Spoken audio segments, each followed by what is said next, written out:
Clara Bennett pressed her daughter's hand so hard the little girl winced. She did not notice.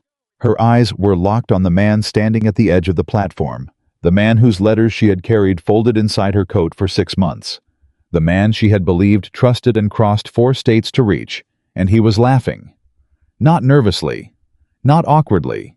He was laughing the way a man laughs when the joke lands exactly the way he planned it, and she realized standing there in the Wyoming sun, with everything she owned, packed into 2 bags, and her daughter pressed against her side, that she was the joke.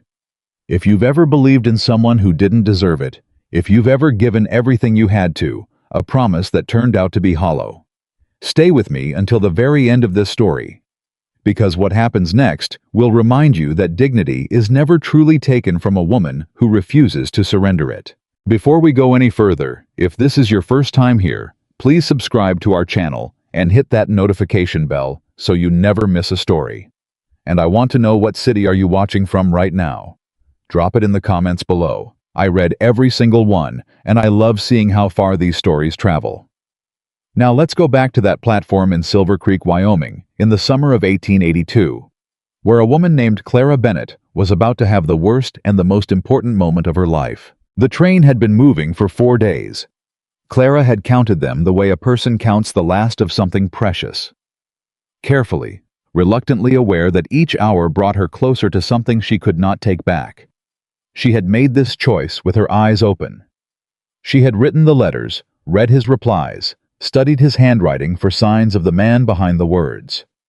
She had prayed over the decision the way her mother taught her to pray over anything that mattered. And she had decided. Thomas Whitaker of Silver Creek, Wyoming, had written to her first through a frontier matchmaking publication out of Chicago. She had placed a small advertisement, 3 lines honest and plain, after her neighbor Mrs. Pierce suggested it with the kind of gentle insistence that only a woman who genuinely worried about another woman's future could manage. Clara had been resistant. The idea of advertising herself felt like reducing herself to a listing in a general store catalog. But Mrs. Pierce had sat across from her at the kitchen table and said, "Clara, you are 31 years old, you have a child, you have no family left in Ohio, and you have $17. You are not reducing yourself. You are surviving." So she had written 3 lines. Widow, age 31. 1 daughter, age 6. Hard-working, honest, capable of running a household and contributing to a working farm or ranch. Seeking a man of decent character who values partnership over convenience. Thomas Whitaker had replied within 2 weeks. His first letter was careful and warm. He described his ranch, 400 acres outside Silver Creek, good water, good soil, horses and cattle, and a house that had been empty too long. He described himself as a straightforward man who had let too many years pass without making a real home. He said he admired a woman who was honest about her circumstances. He said Emma sounded like exactly the kind of child a ranch needed, full of energy and questions. Clara had read that letter so many times, the paper softened at the folds. She had written back. He had written again. 6 months of correspondence, careful and accumulating, each letter building something she began to think of cautiously privately as a foundation. He had never made extravagant promises. That was part of what she trusted. He wrote like a man who had been disappointed before and had learned to be measured. He asked about Emma's favorite things. He asked about Clara's late husband Robert, not with prying curiosity, but with quiet respect, as if he understood that a dead man could still matter to the living. By March he had proposed, not romantically, practically. He had written, "I think we understand each other well enough to try. I can offer you and Emma a stable home and honest partnership. I hope that is worth the journey." Clara had told herself it was enough. She had sold Robert's watch, the only thing of real value she had kept after the funeral expenses. She had sold 3 pieces of furniture. She had packed what remained into 2 bags and enrolled Emma in the idea of Wyoming, the way you enroll a child in any great adventure, by focusing on the horses, the wide sky, the possibility of a dog. Emma had asked on the first morning of the train ride, "Mama, will he be nice?" Clara had said, "I believe so, sweetheart." Emma had considered this with the particular seriousness of a 6-year-old evaluating important information. "Does he know how to make biscuits?" "We can teach him," Clara had said. Emma had nodded satisfied and turned back to the window. That was 4 days ago. Now Clara stood on the platform at Silver Creek Station with both bags at her feet and Emma's hand in hers, and she was looking at the man from the letters, and everything was wrong. She had imagined this moment many times. She had imagined it awkward and stilted the way meetings between strangers always are when they carry the weight of expectations. She had imagined nerves on both sides too much. An uncertain handshake. The slow work of becoming real to each other after months of existing only on paper. She had braced herself for disappointment in the small things a man can write warmly and still be difficult in person. She knew that she had accepted it. She had not imagined this. Thomas Whitaker was standing at the far end of the platform with 4 other men, and he was already laughing before she had walked 10 steps toward him. Not the laugh of a nervous man. The laugh of a man who had been waiting for this. He was tall, broad-shouldered, red-faced, in the way of a man who spent too much time in the sun and too much money at a saloon bar. He was maybe 40, maybe older, with the kind of physical confidence that comes from never having faced real consequences. His friends stood around him in a loose half-circle, and Clara could see even from a distance that they were all watching her with the same expression anticipation. The way men watch a show they paid to see. She stopped walking. Her instincts told her to stop before her mind caught up with why. Emma looked up at her. "Is that him, Mama?" "Stay close to me," Clara said quietly. She made herself keep walking. Because she had nowhere else to go. Because she had 2 bags and a 6-year-old and 17 cents left after the train fare, and she could not afford the luxury of turning around. She made herself walk forward with her chin level and her shoulders back, the way her mother had taught her, because a Bennett woman did not let other people see her falter, not if she could help it. She stopped 6 feet from Thomas Whitaker and said, "Mr. Whitaker, I'm Clara Bennett. We've been corresponding for 6 months." Thomas looked at her the way a man looks at something he has already decided is beneath him. His eyes moved from her face to her travel-worn dress to the bags at her side, to Emma standing pressed against Clara's leg, looking up at him with the wide, watchful eyes of a child who has learned to read the temperature of a room. Then Thomas looked back at his friends and laughed again. "Well," he said, "there she is. Boys, I told you she'd come." One of the men, a thin fellow with a sandy mustache, shook his head with theatrical wonder. "You weren't lying, Tom. She actually did it." "Course she did." Thomas hooked his thumbs in his belt and looked back at Clara with the casual cruelty of someone who had rehearsed this. "They always do when you write 'em right." Clara heard the words, but her mind took a moment to assemble them into meaning. She said, "I beg your pardon." "The letters," Thomas said, clearly enjoying himself. "Wasn't hard. You write a widow the right kind of words, talk about the house, the land, ask about the kid."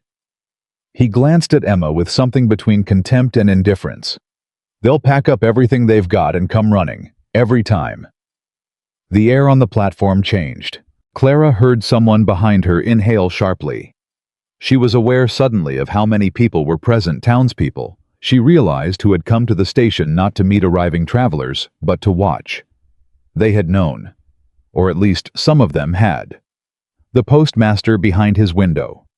2 women by the water barrel. A cluster of men near the livery wagon. They were all watching her. "You wrote those letters as a joke," Clara said. She said it flatly, because she needed to hear it, said out loud, needed the shape of it in the air between them, needed to make it real so she could decide what to do with it. "Bet with the boys." Thomas shrugged with magnificent unconcern. "Said I could get a woman to sell everything and travel clear across the country on nothing but paper promises. Took me 6 months, but here you are." He spread his hands like a man presenting evidence. "Proof of concept." "Proof of concept," Clara repeated. "Now don't take it personal," Thomas said in the tone of a man who found nothing personal about anything that happened to other people. "You seem like a decent enough woman. Bit plain maybe, but decent. You were a little too ready to believe you know man like me." He shook his head, smiling. "Rancher 400 acres. Good water. You really thought a man like that would send for a widow with another man's child," Emma said very quietly. "Mama." Clara did not look down. She kept her eyes on Thomas Whitaker's face, and she felt something moving through her that was not grief yet, and not rage yet. It was something colder and more fundamental than either the feeling of a person who has just understood the full dimensions of something terrible and is still in the moment before all the weight of it arrives. She came all this way, one of the watching women said somewhere behind Clara, and her voice was low and uncomfortable. The voice of a person who has witnessed something and cannot decide whether to be horrified or simply unsurprised. "Traveled with a child," said another. Thomas heard them, and his smile shifted very slightly, the way the smile of a man shifts when he senses that an audience is not entirely with him, but is not yet against him either. He said louder, "Look, it's a hard world. She should have known better. A woman her age with a kid that isn't even... That's enough." The voice came from Clara's left. It was not loud. It was not angry in any theatrical way. It was the voice of a man who was accustomed to being heard without raising his volume, and it cut through the platform noise, the way a blade cuts through something soft cleanly and completely. Clara turned. Howe was standing at the edge of the platform, slightly apart from the gathered crowd, as if he had been there for some time, and simply hadn't been noticed, or hadn't wanted to be noticed until now. He was tall and lean in the way of a man who worked hard and ate what the work allowed. His hat was plain, his coat worn at the elbows, his boots carried the genuine dust of a working ranch. He was maybe 38, with a face that had seen weather and kept its opinions to itself, and dark eyes that were currently fixed on Thomas Whitaker, with an expression that was not fury. Fury would have been easier to dismiss, but something steadier and more final. Thomas turned. His posture shifted, not retreating exactly, but recalibrating the way the posture of a man who enjoys an audience shifts when the audience introduces an unpredictable element. "Carter," he said, "this ain't your business. You made it public business," the man said. He stepped forward, not rushing, not performing, just moving with the particular unhurried certainty of a man who has decided something and is carrying it out. He stopped a few feet from Clara, and he looked at her directly. Not with pity, and not with the assessing look of a man measuring a woman's worth, but with the straightforward attention of one person acknowledging another person's presence. "Ma'am," he said, "my name is James Carter. I have a ranch 2 miles outside of town. You and your daughter are welcome to come there while you work out what comes next." Clara stared at him. "I don't know you," she said. "No, ma'am," James Carter agreed. "You don't. Why would you?" "Because what just happened to you wasn't right," he said simply. "And because you traveled a long way with a child, and you deserve at minimum a decent meal and a place to think." He paused. "That's all. No strings attached to it. I'll sleep in the barn if that makes it easier." Thomas laughed, but it was a smaller laugh now with less air in it. "She's not going home with you, Carter. She's nobody's problem." James looked at him with an expression that Clara would think about later. Many times the expression of a man who has long since decided that some people are not worth the energy of contempt and is simply waiting for them to finish speaking. "I wasn't talking to you, Tom," he said, and returned his attention to Clara. The people on the platform were very quiet. Emma had been watching James Carter since he spoke. Now she tugged Clara's hand and said very quietly in the voice children use when they are being careful not to impose but cannot entirely help themselves. "Mama, he has nice eyes." Something cracked open in Clara's chest. She had been holding herself together with the same rigid stillness she'd maintained since Thomas started laughing.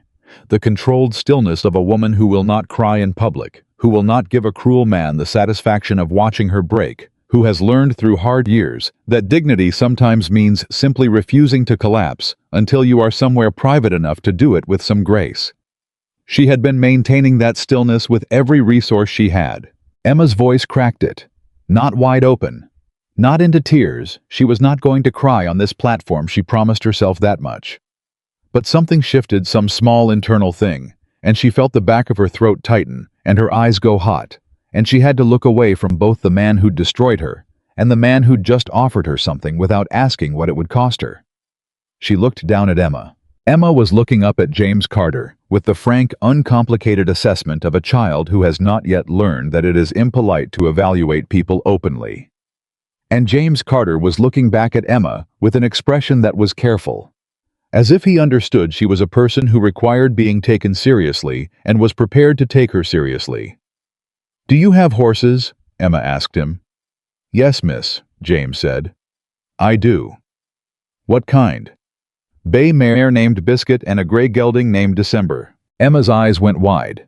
"Why December?" "Because I got him in December," James said. "I'm not a complicated man." Emma considered this. Then she looked up at her mother with the expression that meant she had reached a verdict. "I think we should go, Mama." Clara looked at James Carter. He was watching her, not Emma, and his expression was patient and entirely without pressure. The expression of a man making an offer he would not be wounded by having refused, which meant she realized that it was a genuine offer and not a performance of generosity designed to create obligation. She had known men who made offers like performances. She had been married to a good man who made no performances at all, and she knew the difference. "I will pay for my keep," she said. "Whatever is fair." "We'll work that out when it comes to it, James said. "I want to be clear about that from the start." "Yes, ma'am, you're clear." She looked at Thomas Whitaker one last time. He had stopped smiling. His friends had gone quiet. The enjoyment had drained out of the moment for all of them, the way enjoyment drains out of cruelty when it becomes apparent that the person you meant to destroy is going to survive, which is always less entertaining than anticipated. She said nothing to Thomas. There was nothing she wanted to give him, including her words. She picked up both bags. James stepped forward immediately and reached for them, not grabbing, not taking, just making himself available, waiting for her to decide. She handed him one. He took it without ceremony. Emma took Clara's free hand, and they walked off of the platform together. The three of them through the watching crowd that parted without being asked, and Clara Bennett kept her chin level and her spine straight, and she did not look back not once, all the way to the street where James Carter's wagon was tied. She did not cry until they were out of town. She turned her face away and let it happen silently, just the tears, no sound. While Emma sat beside her describing in careful detail what she thought the horse named Biscuit might look like. James drove the wagon and said nothing, and that was the right thing, and Clara knew it, and she was grateful. The road out of Silver Creek was rough and dry, and the Wyoming sky above it was enormous, more sky than Clara had ever seen in Ohio. More sky than seemed reasonable, the kind of sky that made a person feel very small, in a way that was somehow also a relief, because it put things in proportion. And at the moment, Clara needed things in proportion very badly. Emma said, "Mama, do you think Biscuit is a nice horse?" "I'm sure she is," Clara said. "James," Emma said, with the comfortable familiarity of a child who had decided a person was trustworthy and saw no reason to be formal about it, "is Biscuit nice?" "Biscuit is the nicest horse I've ever known," James said. "She won't bite and she won't kick and she'll eat an apple out of your hand if you hold it flat." Emma absorbed this information with great satisfaction. "I'm going to hold it flat," she said. Clara looked out at the road unfolding ahead of them, and she thought, "I have no money. I have no plan. I am in a state I have never seen before, traveling toward a ranch belonging to a man I met 40 minutes ago, and my entire idea of the future has just been destroyed in front of a crowd of strangers." And then she thought Emma's voice didn't shake once. Emma had watched her mother be humiliated in public in a town where they knew no one with nowhere to go, and she had evaluated the situation and found the person in it who seemed trustworthy and asked him about his horses. 6 years old.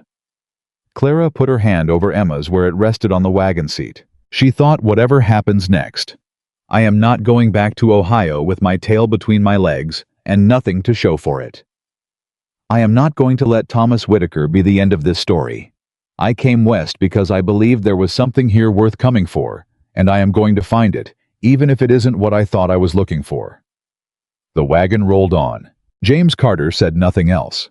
He drove with the steady competence of a man who knew this road and did not need to perform confidence he actually had.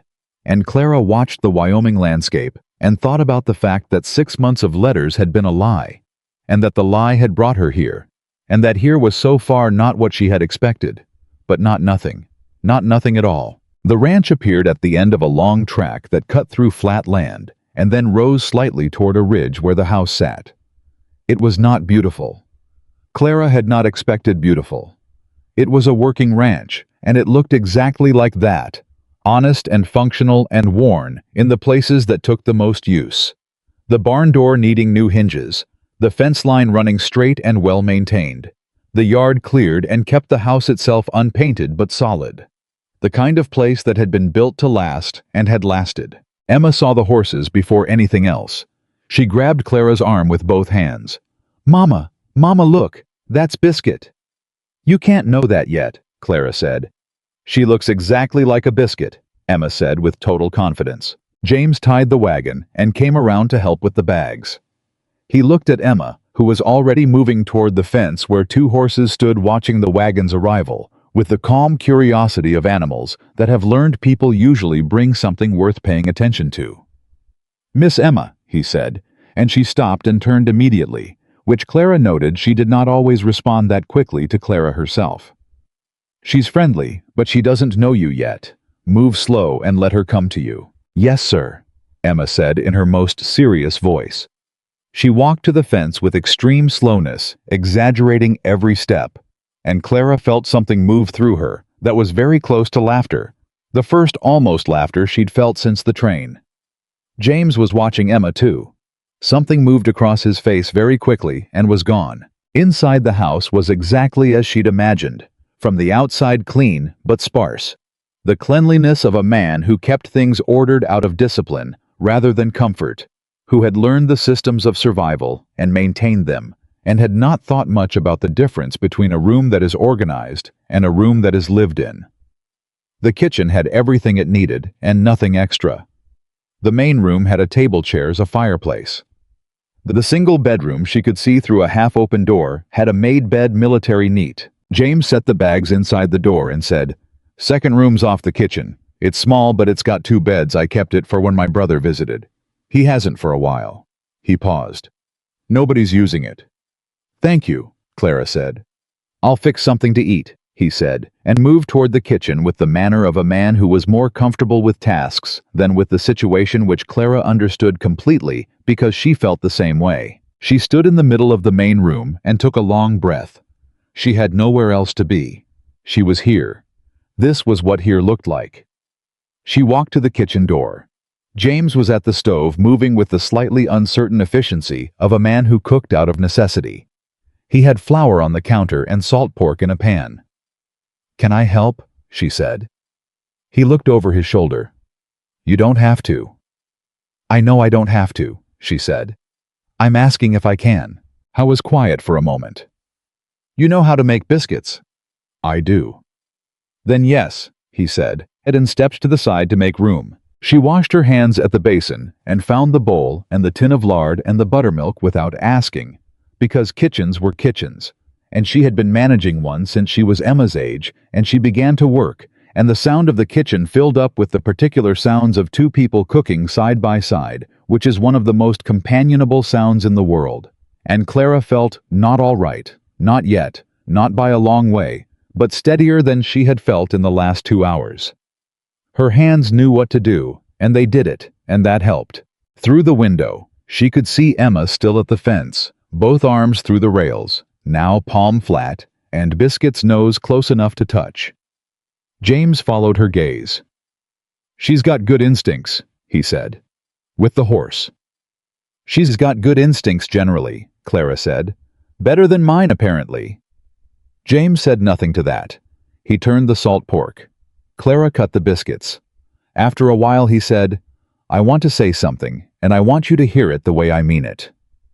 "Go ahead." "What happened today was wrong," he said. "What Whitaker did. Writing those letters, getting you to come out here, that was wrong. And the way he did it in public with an audience." He paused. "There's no word for it that's polite enough to use in front of your daughter." "She's outside," Clara said. "Still." "Then you can say it's one of the most cowardly things one person can do to another," Clara said. "Making someone the occasion for other people's entertainment. Using their hope as the material for a joke." She set the biscuit pan into the oven and closed it and straightened up and looked at him. He wanted me desperate enough to come and too proud to stay once I arrived, and then he wanted an audience for the moment when those two things collided. James was watching her with the focused attention of a man who is listening to something that matters and wants to get it right. He was wrong about the second part, James said. What do you mean?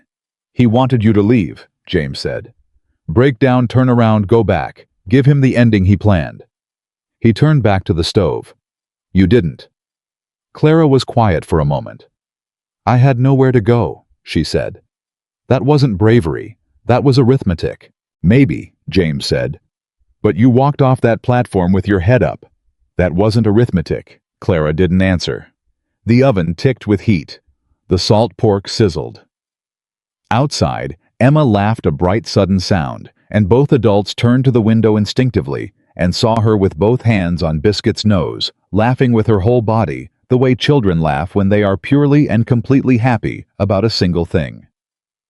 James looked at that for a long moment. Then he looked back at the stove and said quietly, almost to himself, "This house has been pretty quiet for a while." Clara slid the biscuit pan out to check the bottom and slid it back in and said nothing, because sometimes the right response to a true thing is to let it stand.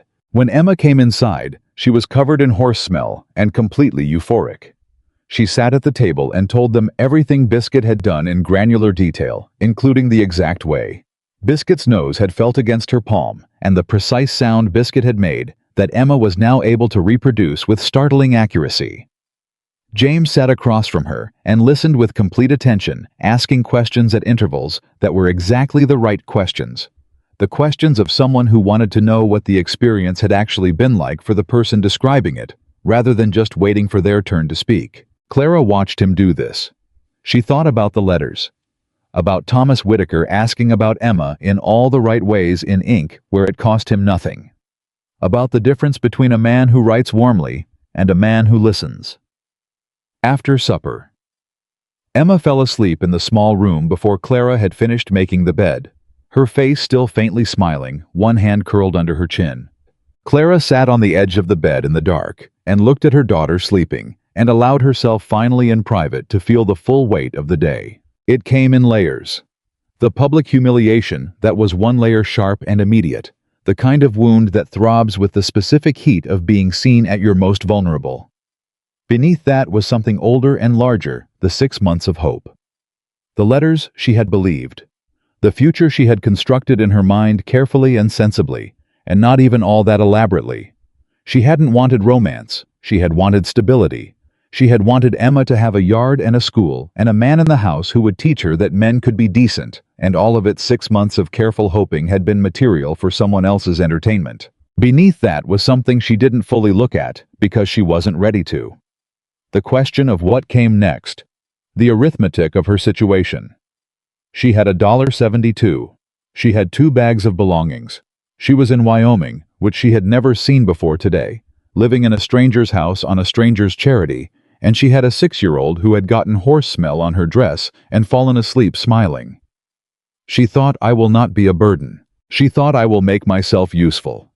I will find a way to earn what we need, and I will make a plan, and I will not use this man's kindness as a replacement for having a plan.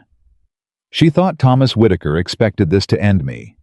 She pressed her hand flat over Emma's hair very gently, not enough to wake her. She thought it didn't. In the main room through the wall, she heard James Carter moving around, the sound of a chair pulled back. The sound of the door opening briefly and closing, the sound of boots on the porch. A man doing the ordinary things of the end of a day. Not performing comfort for her benefit. Just living in his house. She thought about what he'd said. Walking off that platform with her head up. She had not thought about it that way in the moment. In the moment, she had been running on the rails of necessity, doing the next thing, because there was a next thing to do. But maybe that was what bravery actually was. Not the dramatic choosing of courage over fear, but the simpler, more relentless business of doing the next necessary thing, even when everything in you wants to sit down in the middle of whatever road you're on and refuse. She had done the next thing, and the next thing had brought her here. She didn't know yet what here meant.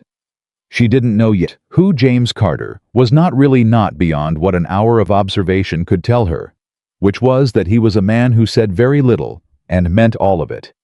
A man who made room at his stove without ceremony. A man who listened to a 6-year-old talk about a horse with the same seriousness he apparently brought to everything. She didn't know what came after this, but she was here, and Emma was sleeping, and tomorrow the sun would come up over Wyoming, the same way it came up over Ohio, and she would be here to see it, and she would figure out the next thing. That was enough for tonight. She lay down beside Emma, and pulled the blanket over them both, and lay in the dark, listening to the sounds of the Wyoming night, which were different from the Ohio sounds. She knew bigger, somehow more open, with more space in them, and she thought, this is the end of one story. Whatever happens next is something else entirely. Outside, she heard the porch creak once as James Carter settled into his chair in the dark, and the sound of Wyoming around them both. And somewhere near the barn, the soft sound of a horse shifting, and the night came down over the ranch like a hand over a flame, gentle and complete. Clara closed her eyes. Emma breathed steadily beside her, and Clara Bennett, who had crossed 4 states on a lie, who had been humiliated in front of a town who had handed her bag to a stranger and gotten into his wagon because her daughter said he had nice eyes and she had nowhere else to go. Clara Bennett lay in the dark and decided with the quiet ferocity of a woman who has been underestimated once too many times that Thomas Whitaker was going to be the last person who ever looked at her and saw nothing but a target. She was here. She had arrived. And whatever this place turned out to be, she was going to find out. Clara was awake before the sun. She had always been that way, even as a child. Even in the years when sleep was the only mercy available to her, her body refused to take it past the first gray light. She lay still for a moment beside Emma, listening to the ranch wake up around her. The horses shifted in the barn. Something creaked in the wind. A rooster somewhere down the road began its complaint about the darkness, and then stopped as if reconsidering. She got up without waking Emma. The kitchen was cold. She found the wood box beside the stove, found the matches on the shelf above it, found the coffee tin, with the same instinctive efficiency she'd used the night before. A kitchen was a kitchen. She knew what to do.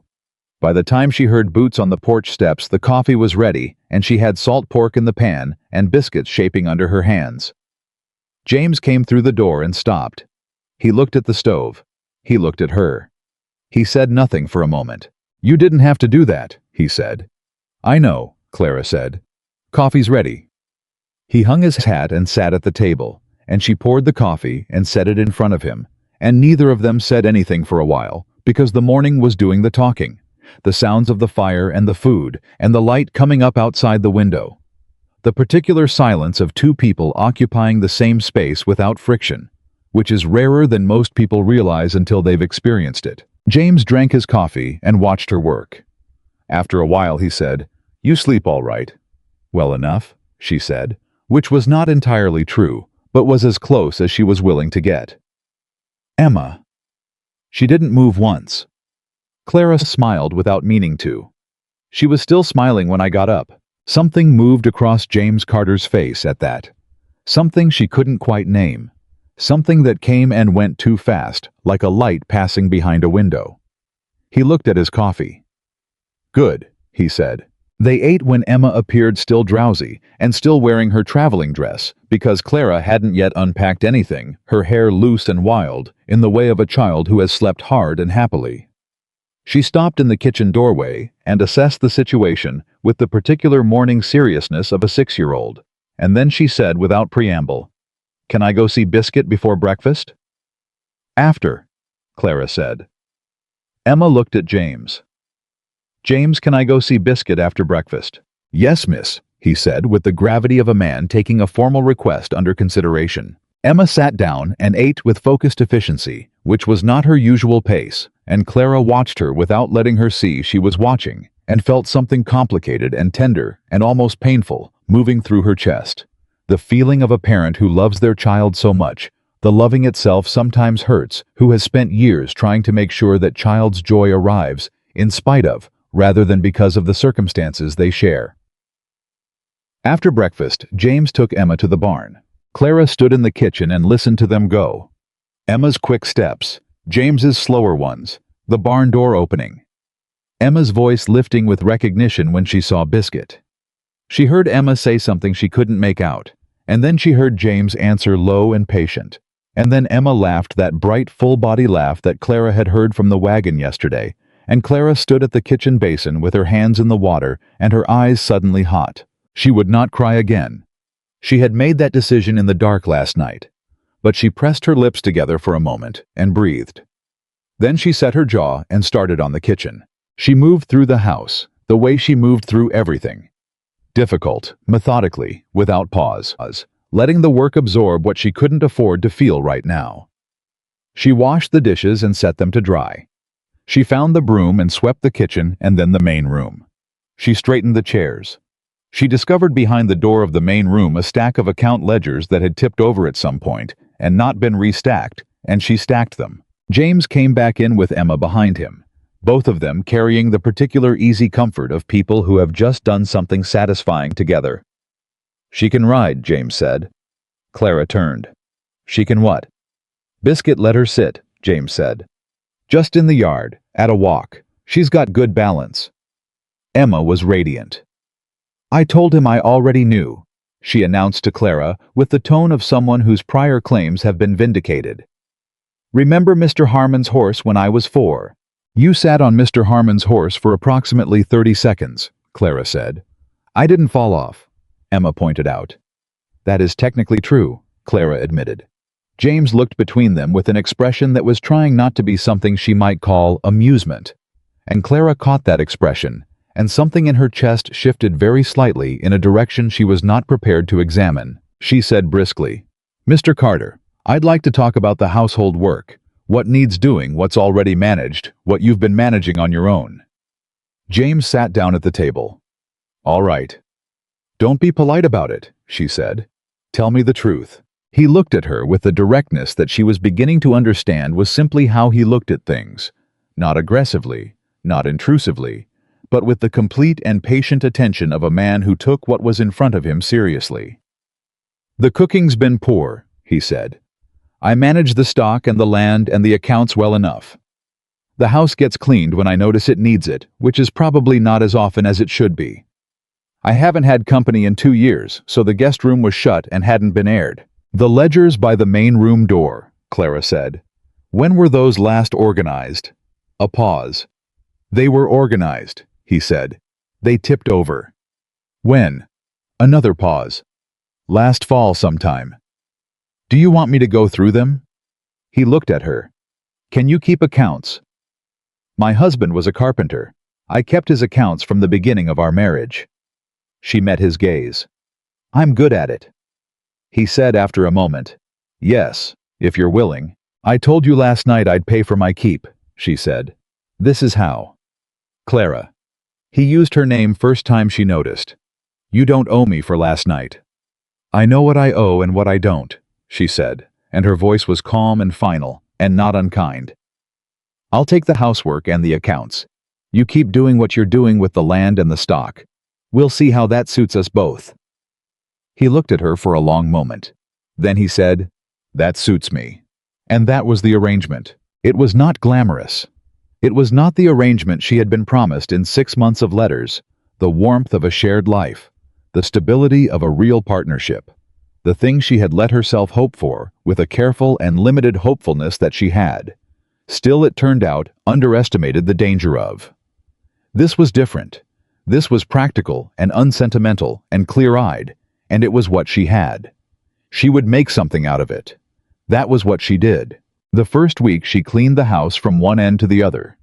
She found the source of a draft in the back wall and stuffed it with rags from a scrap bag she found under the kitchen counter. She organized the ledgers and spent one evening working through them by lamplight and discovered that James Carter was not as she'd half feared, a man who had lost track of his finances. He was meticulously accurate and had been for years. But he entered things in the order they occurred to him, rather than any system that would allow comparison across months. And she began reorganizing the system in a way she'd explained to him when it was done. She learned the rhythm of the ranch by listening and watching. What time James went out in the morning and what time he came back. Which tasks he did in sequence and which he judged by the day's needs.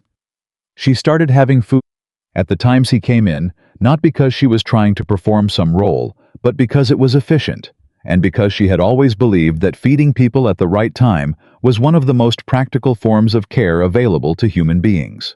Emma attached herself to James Carter like a small, cheerful barnacle. It was both endearing and slightly alarming to watch. Clara had not worried much about Emma's capacity for attachment. Emma was sociable and warm, and had always made connections easily, which Clara was grateful for, because Emma's easy warmth was not a quality Clara herself had in great abundance.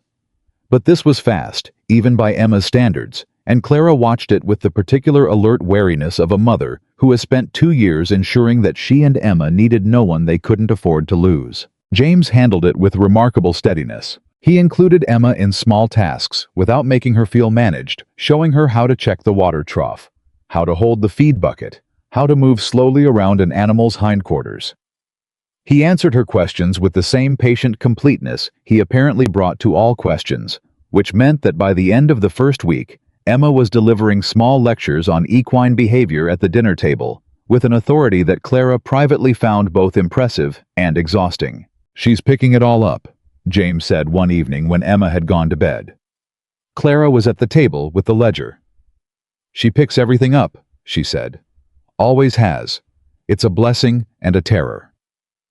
James sat across from her and was quiet for a moment. Then he said, "She asks me things." Clara looked up. "What kind of things?" "Today she asked me if I had a wife." He said it neutrally, not with discomfort, just presenting it for Clara's awareness. Clara put her pen down. "What did you say?" "Said I used to," James said. "Said she died." "I'm sorry," Clara said. "That's not something Emma should have asked." "I didn't mind," he said, and she could tell from his voice that he meant it. She wasn't asking to be cruel. She was asking because she wanted to understand. "What did she say after?" James was quiet for a moment. "She said she was sorry. Then she said—" He paused, and something moved through his expression that was careful and also a little fragile in a way Clara hadn't seen from him before. "She said my papa died too. Mama cried for a whole year. Did you cry that long?" Clara closed her eyes for a second. "James," she said. "I told her I cried some," he said, his voice even. "She said that was okay, that crying didn't mean you weren't brave, that her mama told her that." He looked at Clara directly. "That what you told her?" "Yes," Clara said. He nodded. "It's true," he said, and that was all. He got up and took his coffee mug to the kitchen, and that was the end of the conversation, but Clara sat with the ledger open and not looked at for a long time after he'd gone. She had not expected to find this here. Not grief that matched her own. Not a man who carried the way she carried it, not loudly, not as an identity, but as a weight that had reshaped the way everything else sat on his shoulders. She had expected a rancher, a practical arrangement, something she could navigate without it costing her anything she wasn't willing to spend. She had not expected to feel seen. She did not trust that feeling. She had felt seen before in letters that turned out to be fiction. So she pressed the feeling down and went back to the ledger, and she made herself focus on the numbers, which were real and reliable and would not change their meaning overnight. The second week she went into town. She needed to. They were low on certain supplies, and James had a delivery to make to the mercantile owner, and Emma wanted to go, and so they went, and Clara knew before they left the ranch that it was going to be uncomfortable. It was. Silver Creek was not a large town. It was the kind of town where everyone knew something had happened at the station 2 weeks ago, and everyone had their own version of what it meant. Clara could feel it the moment they came down the main street. The glances, the heads turning, the particular quality of attention that a town gives to a story that has not finished yet. She held her head up. She walked to the mercantile with James and bought what they needed and spoke to the woman behind the counter with polite directness and did not look around to see who was watching because she refused to give anyone the satisfaction of seeing her check. But at the dry goods counter, a woman appeared beside her. She was maybe 60, small and solid, with the kind of face that had been formed by decades of frank opinion and direct expression. She wore a good dress and a capable expression, and she looked at Clara without any of the theatrical sympathy or thinly veiled curiosity that Clara had been bracing for from the town. She said, "Mrs. Bennett." "Yes," Clara said. "I'm Ruth Alderman. My husband owns the feed store." She said it the way you say something that is context, not preamble. "I watched what Thomas Whitaker did to you at that station." Clara looked at her. "I want you to know," Ruth said, "that there are women in this town who were not pleased about it, and who were not surprised because Thomas Whitaker has had poor character for his entire adult life, and has been shielded from the consequences of it by the fact that his ranch is the biggest one in the county." She said this without heat as a statement of observable fact. "You don't know anyone here. You have no reason to expect anything from this town. I understand that. I'm not asking for your gratitude or your trust. I'm telling you that you are not universally judged the way Thomas Whitaker wanted you to be judged." Clara looked at her for a long moment. Then she said, "Thank you." "Also," Ruth said with the same matter-of-fact efficiency, "I know James Carter. He is a good man. He has been alone too long, and he doesn't know how to fix that. But he is a good man. Whatever you're building out there, you're building it with someone worth building with." She picked up her package from the counter. "That's all I wanted to say. Good day, Mrs. Bennett." She walked away before Clara could respond. Clara stood at the counter and felt something in her chest. Do something complicated. A loosening maybe of something she hadn't realized had been clenched. She had been bracing since she arrived to be defined by that platform. To be the mail-order bride who was fooled. The cautionary tale. The woman the town whispered about. Ruth Alderman had looked at her and seen something else. Not pity. Not entertainment. A person.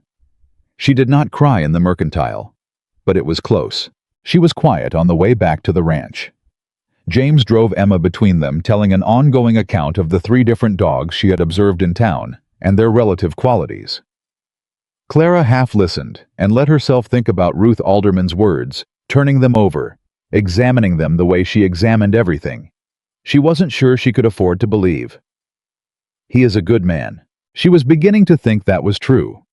But she had thought things were true before, and she had been wrong in ways that cost her everything she had sold to get here. She would watch. She would observe. She would not let kindness feel like proof of anything, but she would watch. It was a Thursday in the 3rd week when everything shifted. James came in from the land at the wrong time too early, and with a particular set to his shoulders that Clara had learned in 3 weeks was not his usual shape.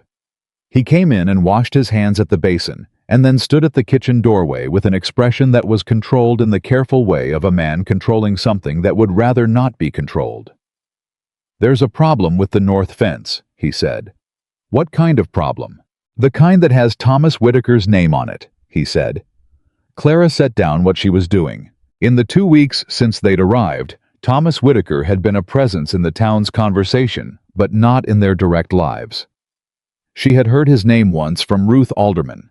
Once from a passing comment James made about whose land bordered his to the north once, from the way James's jaw tightened very slightly when she asked who the large operation across the ridge belonged to. She had noted these things, and filed them, and waited. "Tell me," she said. James told her. The north fence, a boundary line between his land and Whitaker's, a line that had been settled by a surveyor and recorded at the county office 9 years ago, had been moved. Not all of it. 50 yards of it in a section that ran along the best water source on James's land, the stream that fed his south pasture. The fence posts had been pulled and reset overnight, shifting the line in Whitaker's favor. The water source, if the new line stood, would be on Whitaker land. "He's claiming the line was always there," James said. "Can you prove it wasn't?" "I have the original survey," James said. "It's in the county records." "Then it should be simple," Clara said. James looked at her with a tiredness in his eyes that was not recent. "Whitaker has money," he said. "And Judge Pearson owes him a favor. The survey might be clear, and the ruling might still go wrong." Clara was quiet for a moment thinking. Then she said, "Can I see the survey documents?" James brought them. She spread them on the table and read through them with the same focused attention she'd brought to his ledgers, tracing the boundary lines, the measurements, the recorded markers.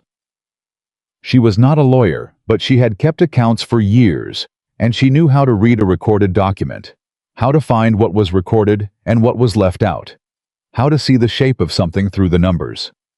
She found something. "James," she said. "The 1873 survey. There's a reference here to a granite marker. On the north boundary, 12 yards from the stream. Is that marker still there?" He went still. "Yes." "Then it doesn't matter what Whitaker says the line was," she said. "The recorded survey references the granite marker specifically. If the marker is in place, the original boundary is provable without any additional testimony. It's physical evidence, and it predates any claim he can make." James looked at her. "The fence posts can be moved," she said. "The granite marker can't." She looked up at him. "You need to bring this to the county clerk directly, not through Judge Pearson's court. The clerk's office records the survey, and the marker is referenced in the record. Go there first before Whitaker gets to them. File a complaint about the fence tampering and cite the specific marker reference." She tapped the document. "Right here. Section 4, line 12. Quoted exactly." James was very still. "Clara," he said. "I'm not wrong," she said. "I know you're not wrong," he said. "That's not how did you—" "I've been reading documents my whole adult life," she said. "Numbers don't lie.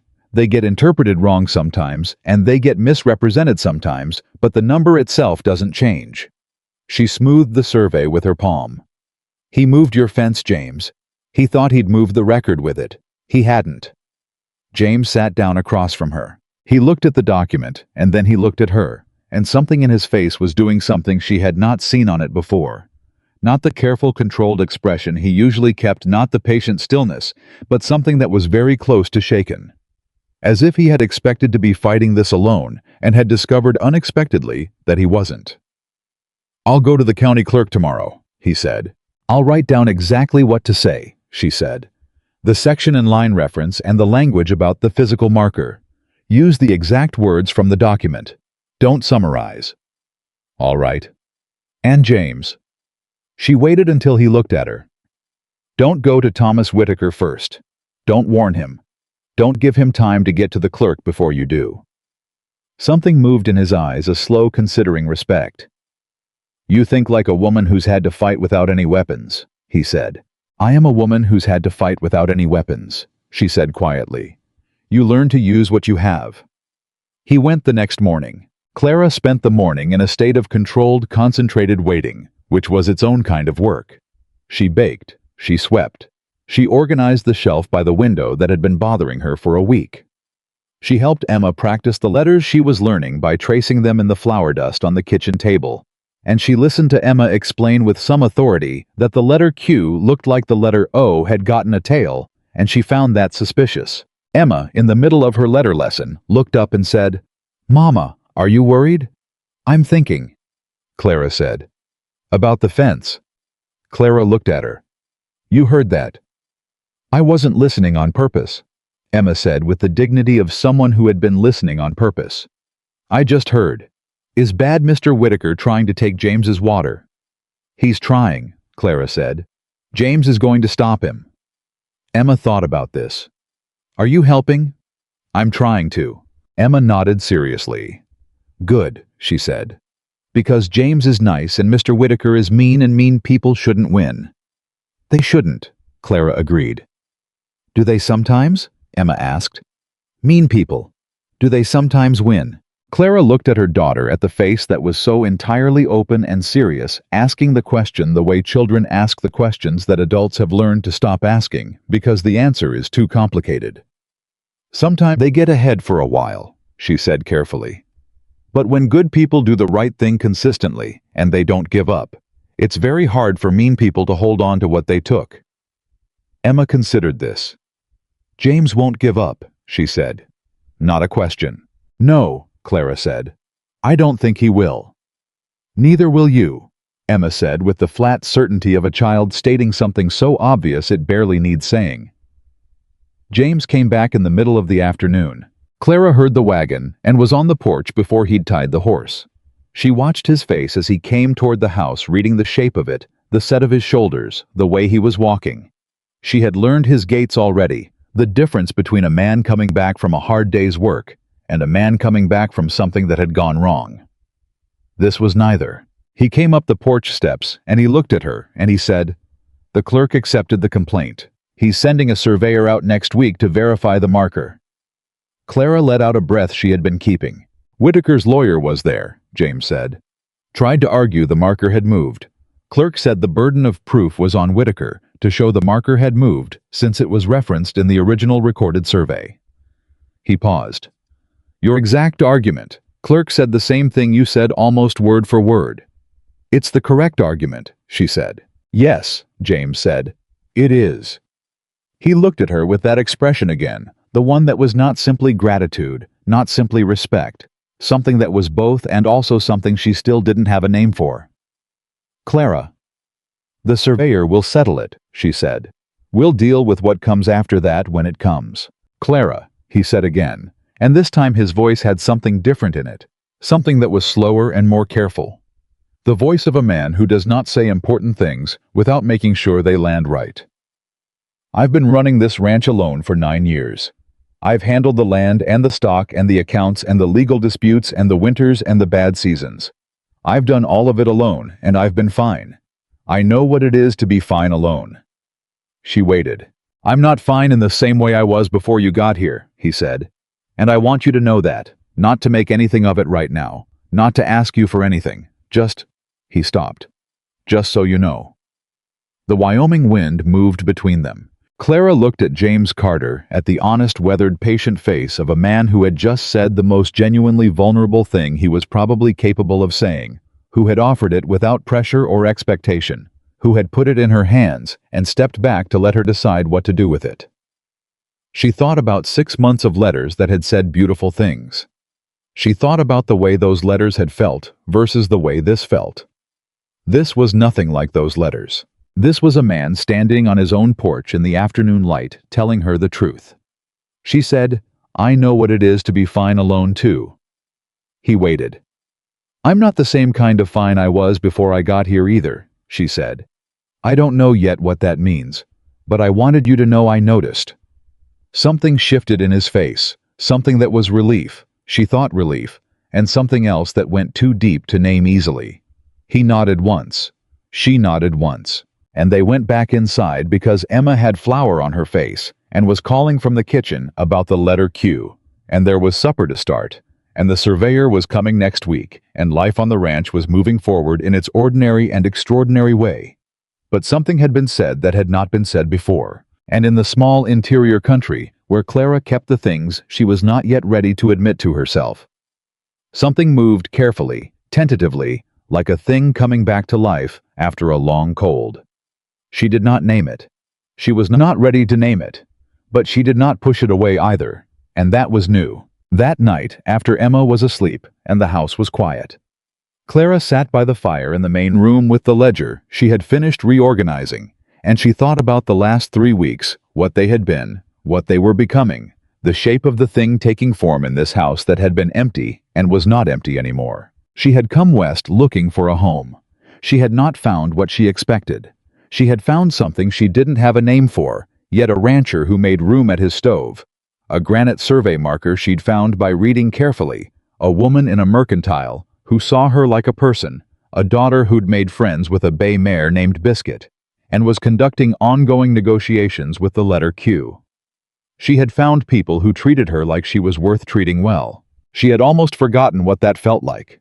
She sat by the fire until it burned low, and she let herself feel it carefully, watchfully, the way you let yourself feel something you're not sure you can afford to feel, held a little apart from it, so you can still make decisions.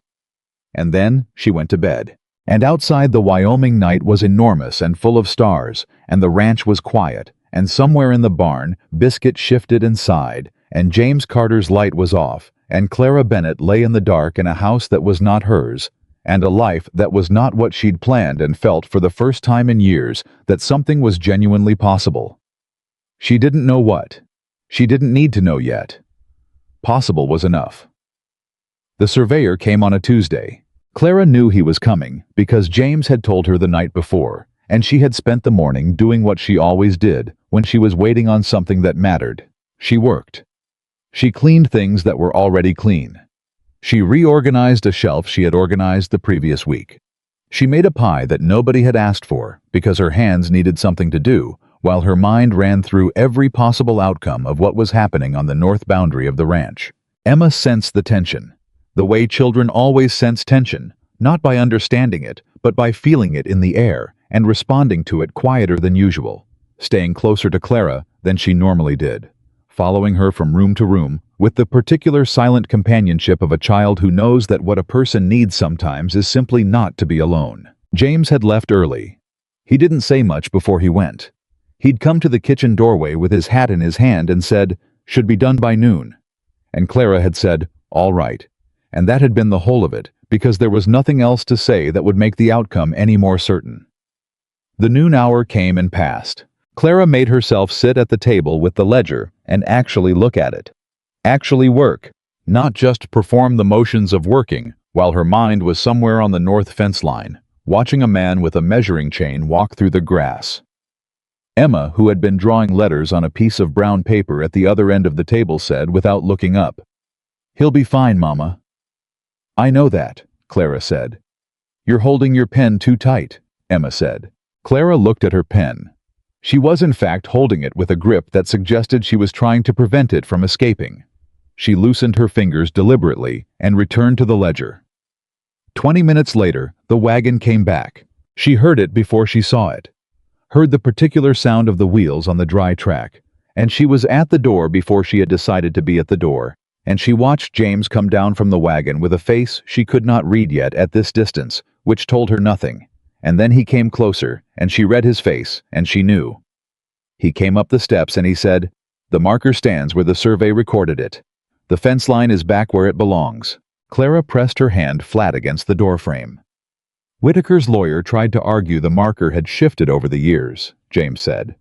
"Surveyor measured it against 3 reference points in the original document. All 3 matched within 6 inches.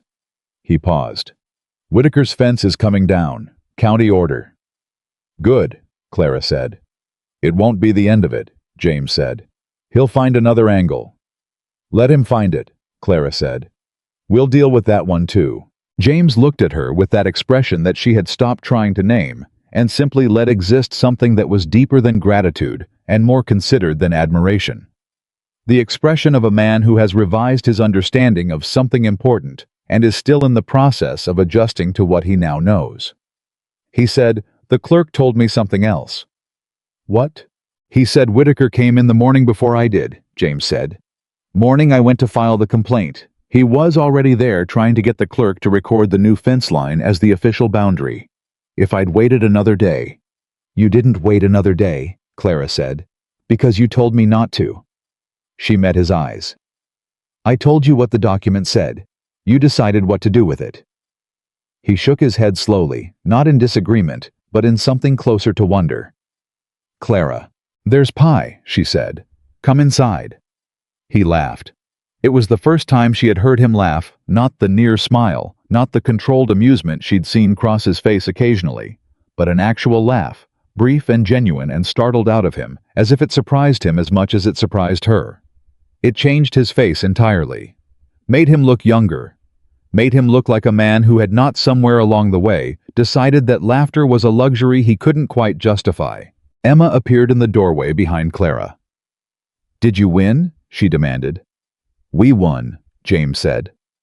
Emma pumped her fist in a gesture of satisfaction that she had apparently invented herself, because Clara had no idea where she'd learned it, and said, "I knew it. Come have pie, there's blackberry." Clara stood back to let him in, smiling, and she thought, there it is. There is the man he is when he's not carrying everything alone. She filed that away carefully and went to cut the pie.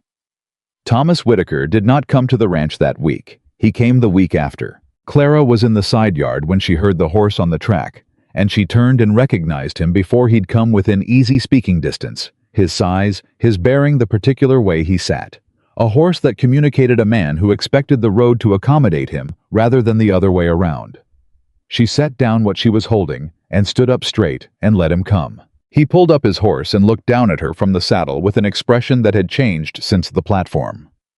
The public amusement was gone, replaced by something that was not quite anger and not quite contempt, but lived in the same neighborhood as both the expression of a man who has been denied something he considered his by right and has come to renegotiate the terms. "Mrs. Bennett," he said. "Mr. Whitaker," she said. "Carter around." "He's working," she said. "Is there something I can help you with?" Thomas looked at her for a long moment, the calculating look of a man deciding how much of his hand to show. "I think you know what this is about," he said. "The fence," she said. "The fence," he agreed. "And other things." He dismounted. She hadn't invited him to, but he did it anyway, the act of a man who treats other people's spaces as naturally permeable to himself. "I want you to understand something, Mrs. Bennett. What happened at the station, I'm not going to pretend that was charitable, but this—" he gestured vaguely at the ranch around them, at the air between them. "This situation you've put yourself in is not going to end well for you." "I'm listening," Clara said. Not because she wanted to hear it, because she wanted to hear exactly what he said, in exactly what order. "Carter is a stubborn man," Thomas said. "He doesn't know when to cut his losses. I've been patient with him for years. That fence line dispute has been building since the spring, and I was willing to settle it quietly, but he had to go to the county clerk and make it official, and now there are consequences to that." He looked at her steadily. "I have relationships in this county that go back 20 years. The bank, the judge, the county assessor. Carter owns his land, but land ownership in a place like this depends on a lot of things staying friendly." "Are you threatening his land?" Clara said. "I'm explaining a situation," Thomas said pleasantly. "There's a difference. What I'm saying is that you would be better served, you and your daughter, to be somewhere else, before this gets more complicated than it already is. I'm not a man who wants to see a woman and a child caught in the middle of something difficult." Clara looked at him. She thought about the platform, about standing there holding Emma's hand while he laughed, about the way he'd said proof of concept, with the satisfaction of a man who had planned something clever and was pleased with how it executed. She thought about 6 months of letters written as a game. She thought about her 17 cents and her 2 bags, and Emma pressed against her leg, and she thought about every woman Thomas Whitaker had ever looked at, and decided was a piece on a board he was playing. She said, "Let me make sure I understand you correctly." He spread his hands in a gesture of open reasonableness. "You're telling me," she said, "that if I leave you'll ease the pressure on James Carter's land, and if I stay you'll use your connections at the bank and the county assessor's office to make things difficult for a man whose fence you illegally moved and whose water source you tried to steal." Thomas's expression shifted very slightly. He hadn't expected her to say it that plainly. "And you're presenting this as concern for my welfare," she said, "and my daughter's." "Clara, you don't have the right to use my name," she said. Her voice was level. Not cold. She was not a cold woman, and she was not going to perform coldness at him, because that was not who she was. But level, unmovable. "You lost that in the first letter you wrote that you knew was a lie. You lost everything you might have claimed in my regard the moment you looked at my daughter and called her another man's child like it was a flaw." She took one step toward him. "I came to Wyoming because I believed I was giving her a safer life. You took 6 months of my hope and made it into a joke. And now you're standing in the yard of the man who gave us actual shelter and actual decency, and you're asking me to leave for your convenience and calling it concern." Thomas's jaw tightened. "I will not leave," she said. "Not because of you. Not today, not next week, not because you have friends at the bank or the county assessor's office or anywhere else. This is not the situation you think it is, Mr. Whitaker. You looked at me on that platform, and you saw a woman with nowhere to go. You were right about that, but you made a mistake." "Did I?" he said, and his voice had dropped the pleasantness. "You thought nowhere to go was permanent," she said. "It wasn't." She picked up what she'd been holding when he arrived, a bucket which she had set down with the calm deliberateness of a woman who intended to pick it back up, and she looked at him one final time. "I'd ask you to leave the property," she said. "And I'd ask you not to come back without James here. If you have business with this ranch, you bring it to him directly." Thomas looked at her for a long moment. He mounted his horse. He didn't say anything else. He didn't need to. The set of his jaw, and the way he turned the horse, and the particular deliberateness with which he didn't look back, those said everything he'd decided not to say out loud. And what they said was that this conversation was not over. That he had made a decision about how this was going to go, and that her refusal to cooperate with his plan had not changed the plan.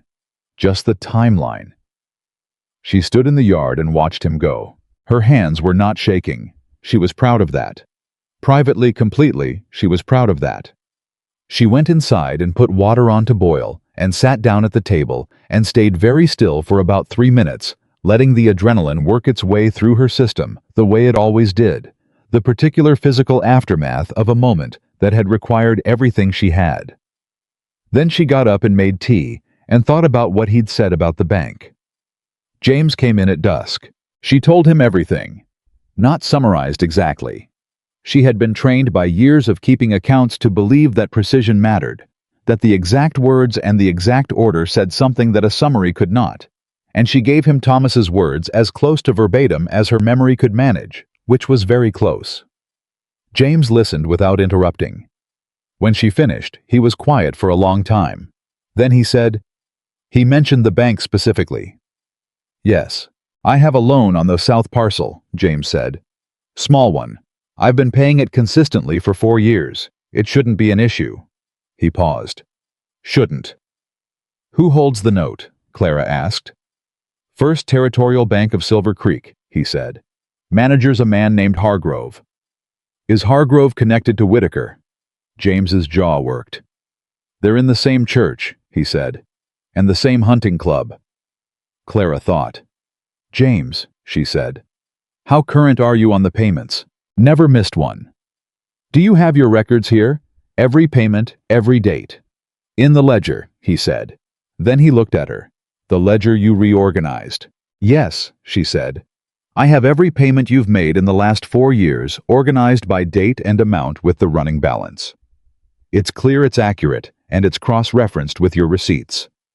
She met his eyes. "If Hargrove tries to call that note, or claim a missed payment, or invent some procedural irregularity, you have documentation that will hold up to scrutiny in any court in this territory." James stared at her.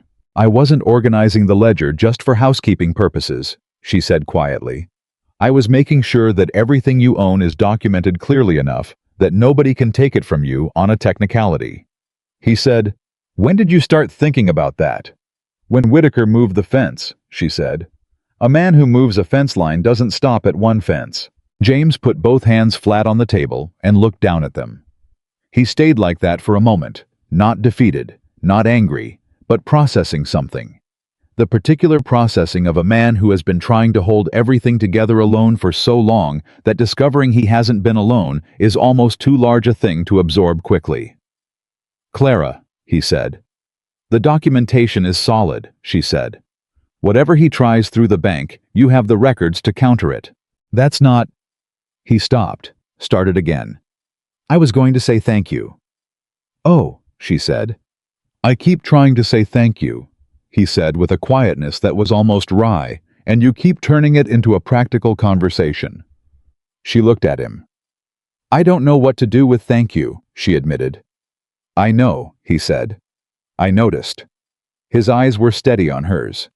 "I'm saying it anyway, thank you." She held his gaze for 3 full seconds, which was longer than she usually allowed herself.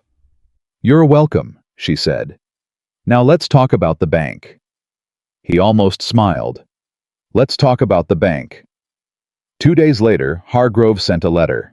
It arrived with the Morning Post, and James read it at the kitchen table, while Clara made coffee, and Emma was still asleep, and his face went through 3 expressions in about 10 seconds.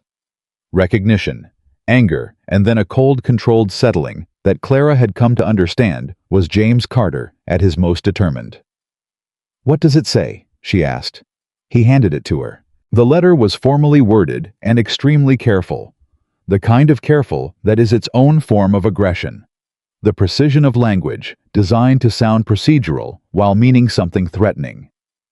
It informed James that following a routine review of his account, The bank had identified what it described as an irregularity in the payment schedule from 14 months ago, and that under the terms of the original loan agreement, the bank was entitled to request a full audit of his payment history within 30 days, during which time the bank reserved the right to reassess the terms of the note. Clara read it twice.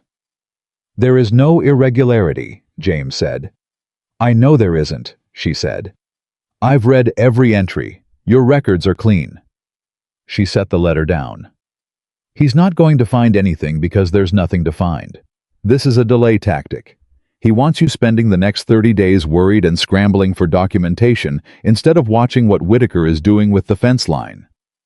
So what do we do?" Clara picked up her pen. "We respond today," she said. "Not in 30 days, today. And the response includes a complete accounting of every payment you've made, date, amount, method, running balance, organized clearly enough that Hargrove has to either accept that the records are clean or explain in writing why they aren't." She looked at James. "Make him put his objection on paper. Right now he has a vague irregularity.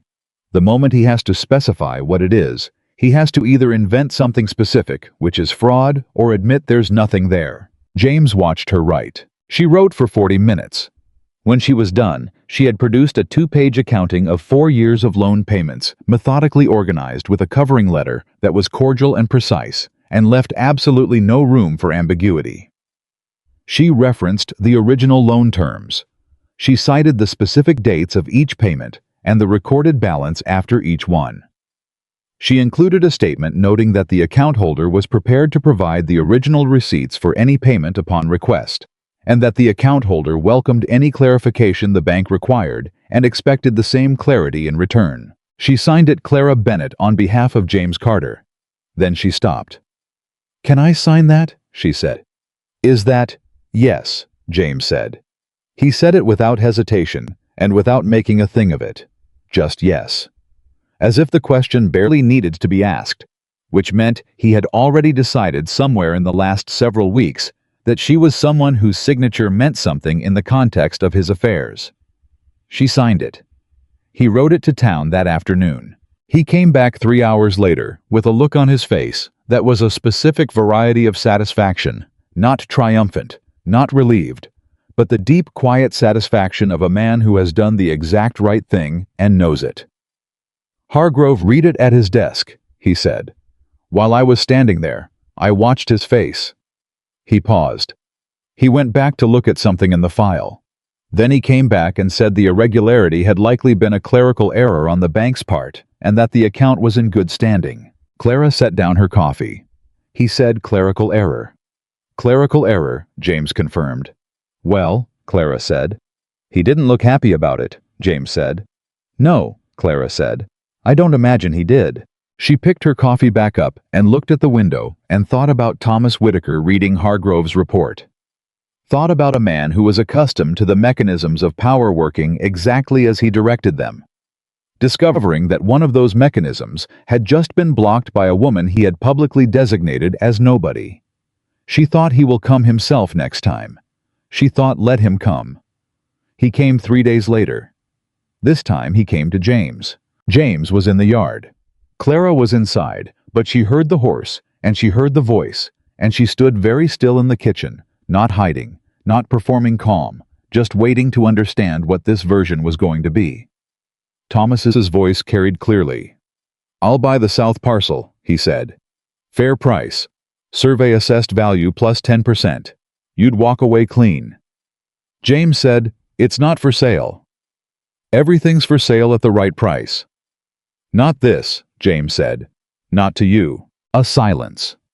Clara moved to where she could see them from the window. James standing in the yard, easy and still. Thomas on horseback, and the particular quality of tension between two men who have known each other long enough to have run out of pretense. "This is about her," Thomas said. "This is about my land," James said. "Carter." Thomas's voice shifted. Dropped the commercial pleasantness, went somewhere more direct and more dangerous. "You're a sensible man. You've always been a sensible man. Don't let a woman who showed up here with nothing and nowhere to go turn you into the kind of fool who loses his ranch over pride." James said nothing for a long moment. Then he said, I want to tell you something, Tom. Thomas waited. You wrote 6 months of letters to a widow with a child, James said. You strung her along long enough that she sold everything she had to get here. You arranged an audience for her humiliation. And then you stood on that platform and called it proof of concept. His voice was still level, still quiet, but there was something underneath it now, something that had mass and heat controlled, not because he was cold, but because he was very, very deliberate about what he did with what he felt. I've known you since we were both younger men.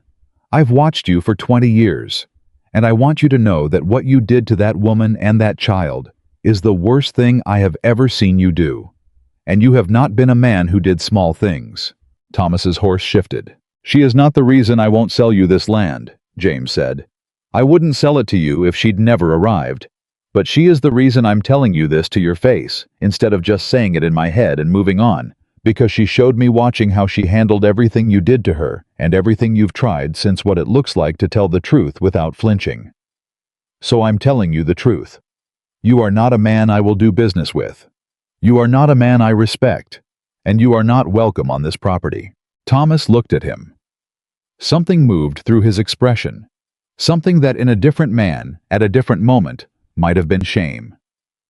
In Thomas, it was something harder and less yielding, the expression of a man who has encountered a mirror and has decided to break it rather than look at what it's showing him. You'll regret this, Thomas said. Maybe, James said. Won't change anything. Thomas pulled his horse around and left. Clara stood at the window, and her chest was doing something complicated, something that was anger and pride and relief, and something she still would not name, all moving at once, tangled together in a way that made it hard to breathe evenly. She thought about what James had said, about what it looks like to tell the truth without flinching, about the fact that he had been watching her the way she had been watching him and finding things in what he observed. She thought about the night on the porch where he'd told her he wasn't fine in the same way he'd been before she got here. She thought about the way she'd signed that letter. She went and put more wood on the fire because it was something to do with her hands, and Emma came in from the side room and said, "Was that him again, the mean one?" "Yes," Clara said. "Did James tell him to go away?" "Yes." Emma sat on the edge of the chair by the fire with the moral satisfaction of someone whose worldview has just been confirmed. "Good," she said. "Then Mama." "Are we staying?" Emma asked. "For real, like this is home now." Clara stoked the fire and did not answer for a moment, because Emma was 6 years old, and she deserved an honest answer, rather than a comforting one, and Clara was working out what honest was right now. "I think so," she said finally. Emma looked at her. "You think so, or you know so?" "I'm working on knowing," Clara said. Emma considered this with great seriousness. "I know so," she said. "I told Biscuit we were staying." Clara turned and looked at her daughter. "You told the horse." "She needed to know," Emma said with complete dignity. "She gets attached." Clara stared at her for one long moment. Then she started laughing. Real laughter, the kind she hadn't managed in, she couldn't count how long. It came up from somewhere deep, surprised out of her, and Emma looked startled, and then started laughing too.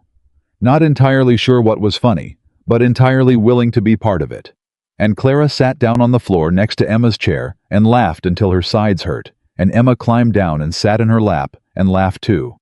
And outside the Wyoming dusk came down over the ranch, and the fire popped in the grate, and Biscuit stood in the barn with whatever peace of mind a horse in good company has, and inside the house 2 people were laughing and alive. James came through the door to find them like that.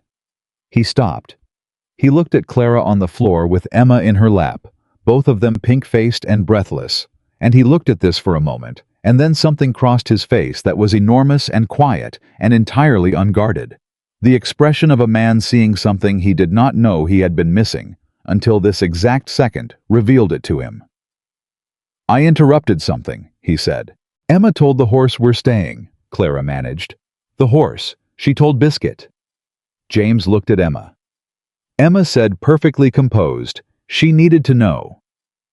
James looked at that small, serious face for a long moment, and then he sat down on the floor too, right there on the floor of his own house without ceremony or explanation, and he said, "What did she say, Biscuit?" Emma brightened. "She flicked her ear," she said. "That means yes." "Sounds about right," James said. Clara looked at him, sitting on the floor of his own house in the firelight, listening to her daughter explain the communicative capabilities of a bay mare named Biscuit, with the complete seriousness he brought to everything, and she thought, "This is it. This is the thing I came west for. Not the man I was promised, not the ranch I imagined. This exact thing. This floor, this fire, this man who sits down when a child needs him to be at her level. This life that is nothing like what I planned, and is somehow more than what I hoped for." She thought, "I know so." She didn't say it out loud, but she thought it. And Emma, apparently reading the quality of her silence, looked up at her mother's face and patted her hand once firmly, the way a child pats the hand of a grown-up who has finally caught up to something the child understood 20 minutes ago. "See?" Emma said. "I told you." Outside, Thomas Whitaker was riding back toward his ranch, and his jaw was set, and his plan was shifting into something new and darker, and the county, and the bank, and every connection he had built over 20 years were already being sorted in his mind like weapons in an arsenal.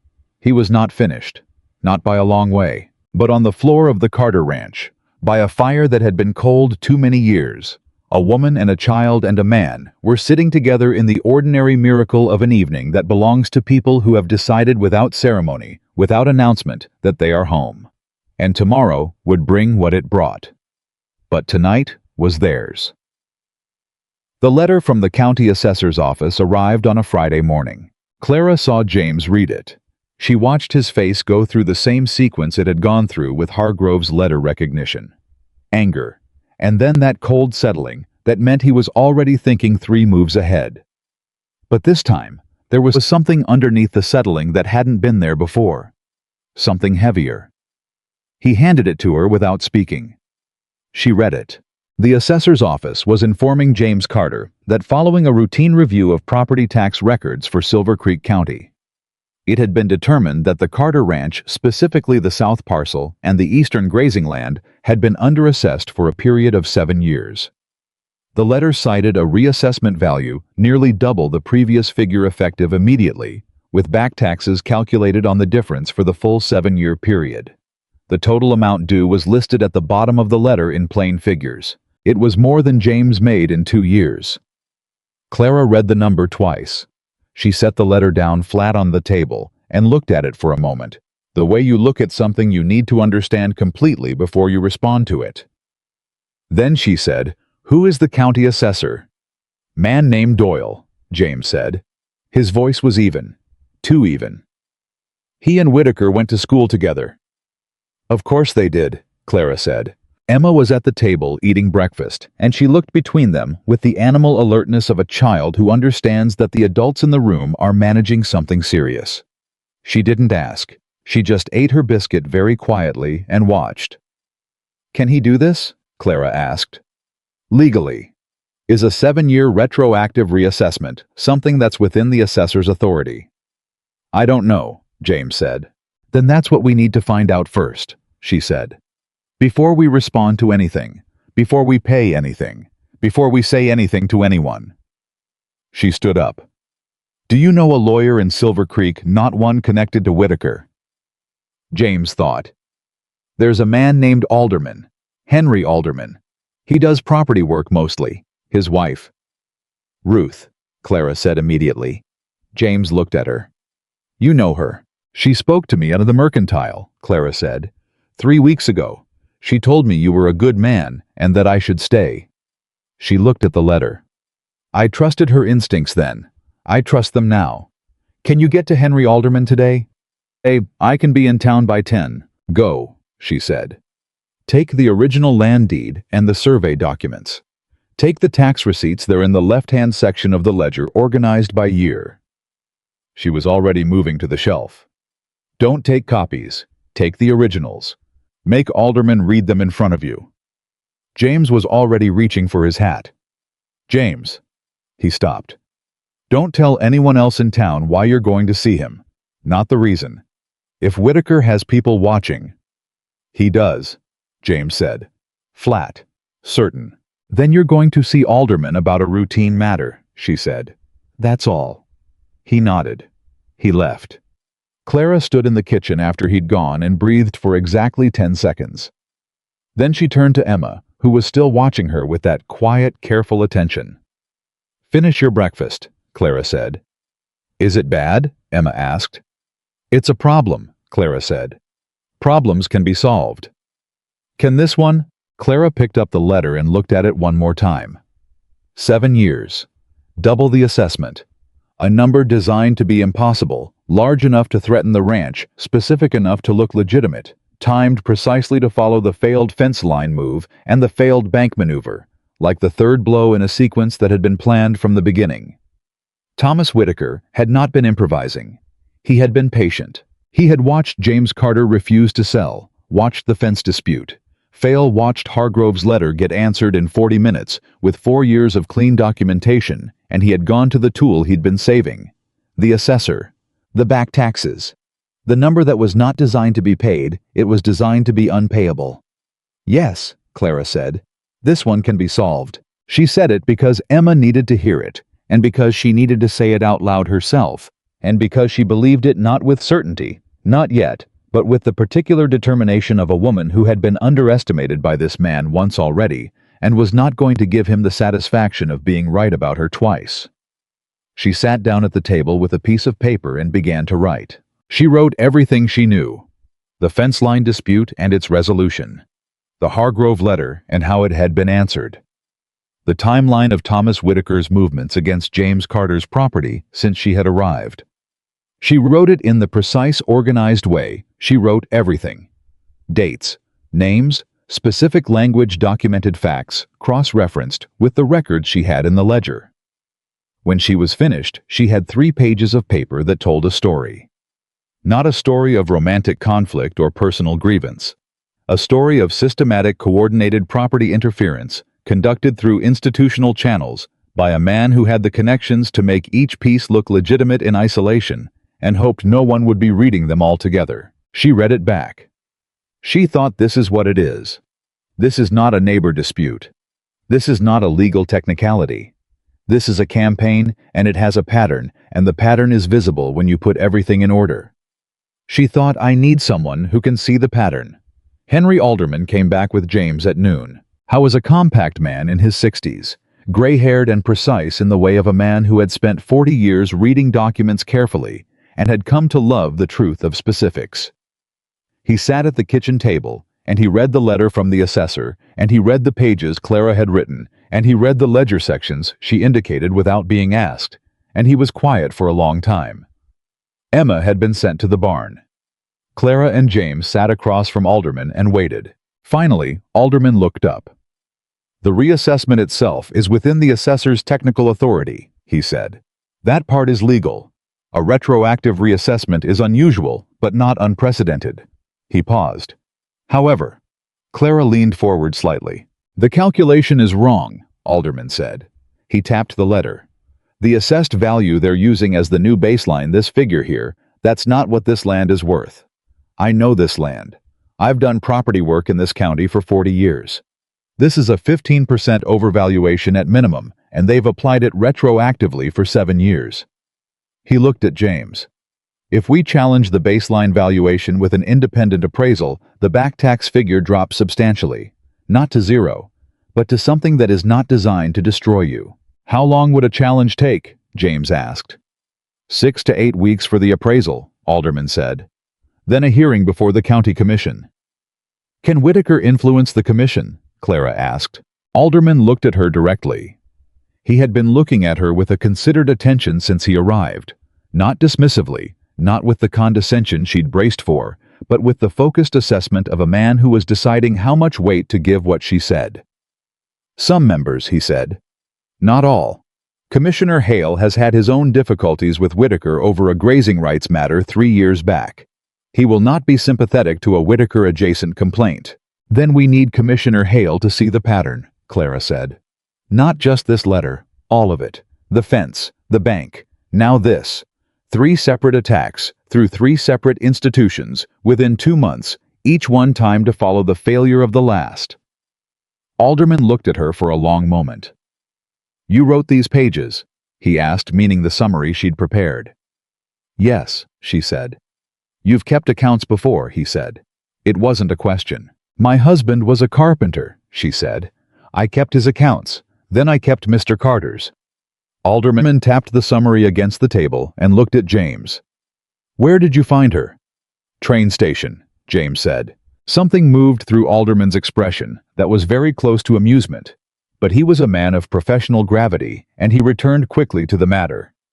"Here is what I'd recommend," he said. "I file a formal challenge to the assessment valuation today, which stops the clock on the payment deadline while the challenge is pending. I commission an independent appraisal from a surveyor. I trust not Doyle's office, someone from Cheyenne. And I prepare a brief for Commissioner Hale's office that presents the full sequence of events as documented here." He nodded at Clara's 3 pages. "This summary is good work. I'll want to use it." "Use it," Clara said. Alderman stood. He shook James's hand, and he looked at Clara and said, "Mrs. Bennett, I'll need your signature on the challenge filing as well, as the party who prepared the documentation." Clara looked at him. "You're the one who caught it," Alderman said simply. "Your name belongs on the record." She signed. After Alderman left, the house was very quiet. James stood at the window with his back to her, and she could see from the set of his shoulders that he was working through something, processing the accumulation of the last 2 months, in the way a man processes things that hit the same wound repeatedly. Not breaking under it, but feeling the weight of it differently each time, the way a bruise changes with each new pressure. She said, "James." He turned. "He's running out of moves," she said. "The fence failed. The bank failed. If the assessment challenge succeeds, and if it doesn't," James said. Not challenging her. Asking. Actually asking the way he asked things when he wanted the truth rather than comfort. She held his gaze. "Then we deal with what's left," she said. "But Henry Alderman has been practicing law in this county for 40 years, and he looked at that letter and said the calculation is wrong. That matters. Everything I have is in this land," James said. His voice was quiet. 9 years. Everything I built after," he stopped. "After my wife. After everything. This is all of it." "I know," she said. "I'm not?" He stopped again. He was not a man who said vulnerable things easily, and she could see him working against his own instincts, pushing past the part of him that had learned to keep the weight private. "I'm not afraid of losing a fight," he said. "I've lost things before, but I'm—" He looked at her, and in his eyes was something she recognized because she had felt it herself across 4 states on a train with 17 cents and a 6-year-old and everything she owned in 2 bags. "I'm afraid of losing what this has become," he said. "Not just the land, this." The word landed between them like something physical. Clara looked at him. She thought about all the ways she had protected herself since arriving, the practical frame she'd put around every interaction, the work ethic she'd deployed as armor, the careful way she'd held the feeling that was growing in her at arm's length so she could keep making clear-eyed decisions. She thought about Emma saying, "I know so." She thought about signing that letter and the way James had said yes without hesitating. She said, "You're not going to lose it." "You don't know that," he said. "No," she said, "but I'm going to fight like I do." Something broke open in his face, not dramatically, not with the kind of visible collapse that makes for a scene. Something quiet. Something deep. He looked at her the way a man looks at a thing he has been afraid to want because wanting it means losing it would hurt, and has just decided that the fear is worth it. He said, "Clara." "I know," she said.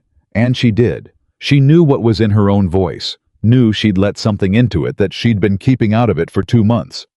Knew that the practical conversation had just crossed a line into something that was not practical at all. "I know." He crossed the kitchen in 3 steps, and he took her hands. Both of them, the way you take the hands of someone you're afraid might not stay. And he held them, and he looked at her, and he said very quietly, "I need to tell you something." "Tell me," she said. "I didn't help you at that station because it was the right thing to do," he said. "That's what I told myself at the time. And it was true, but it wasn't the whole truth." His hands were warm and certain around hers. I helped you because I looked at you standing there and I thought there is a woman who is going to be all right. I don't know how I knew that in 30 seconds. But I knew it. And I wanted to know what all right was going to look like for you. Clara looked up at him. It looks like this, she said, if that's what you were wondering. He let out a breath that was slow and long, the breath of a man releasing something he'd been holding for a long time. His hands tightened around hers slightly. I wasn't going to say anything, he said. Not yet. Not with everything that's happening with Whitaker and the land and James, she said. Be quiet, she said. And she was smiling, and he was smiling, and Emma chose that precise moment to come through the back door with a piece of hay in her hair, and both boots unlaced, and stop dead in the kitchen doorway, and look between them with the assessment of a very small, very sharp person who has walked in on something and is deciding what to make of it. She said, Are you holding hands? James looked at Clara. Clara looked at Emma. Yes, James said. Emma evaluated this for approximately 3 seconds. Then she said, Good, and walked through the kitchen to the main room without another word, with the supreme self-possession of a 6-year-old who is not remotely surprised. Clara started laughing first. James was only a second behind her. They were still standing there, hands linked, laughing in the kitchen of a ranch under legal assault from the largest landowner in the county, with a 6-year-old in the next room, calmly drawing letters on her brown paper, and the pie from yesterday on the counter, and Alderman's filing already making its way to the county clerk's office, and it was the best Clara had felt in 2 months, possibly longer. The challenge filing landed in the county assessor's office the following morning. Doyle apparently read it by midday, because by midday, Thomas Whitaker was riding through Silver Creek with a look on his face that 2 separate people later described to Ruth Alderman as thunderous. And Ruth mentioned this to Clara when Clara came into town for supplies on Thursday, with a precise neutrality that suggested Ruth found it satisfying. He went to Doyle's office, Ruth said. Spent an hour there. Then he went to the bank. She handed Clara her package. Then he went to see Judge Pearson. He's checking his options, Clara said. He's finding out they're smaller than he thought, Ruth said. She paused. Henry told me what you prepared, the summary. She looked at Clara with an expression that was direct and serious, and carried in it the weight of a woman who had been watching things in this town for a long time, and had opinions about all of them.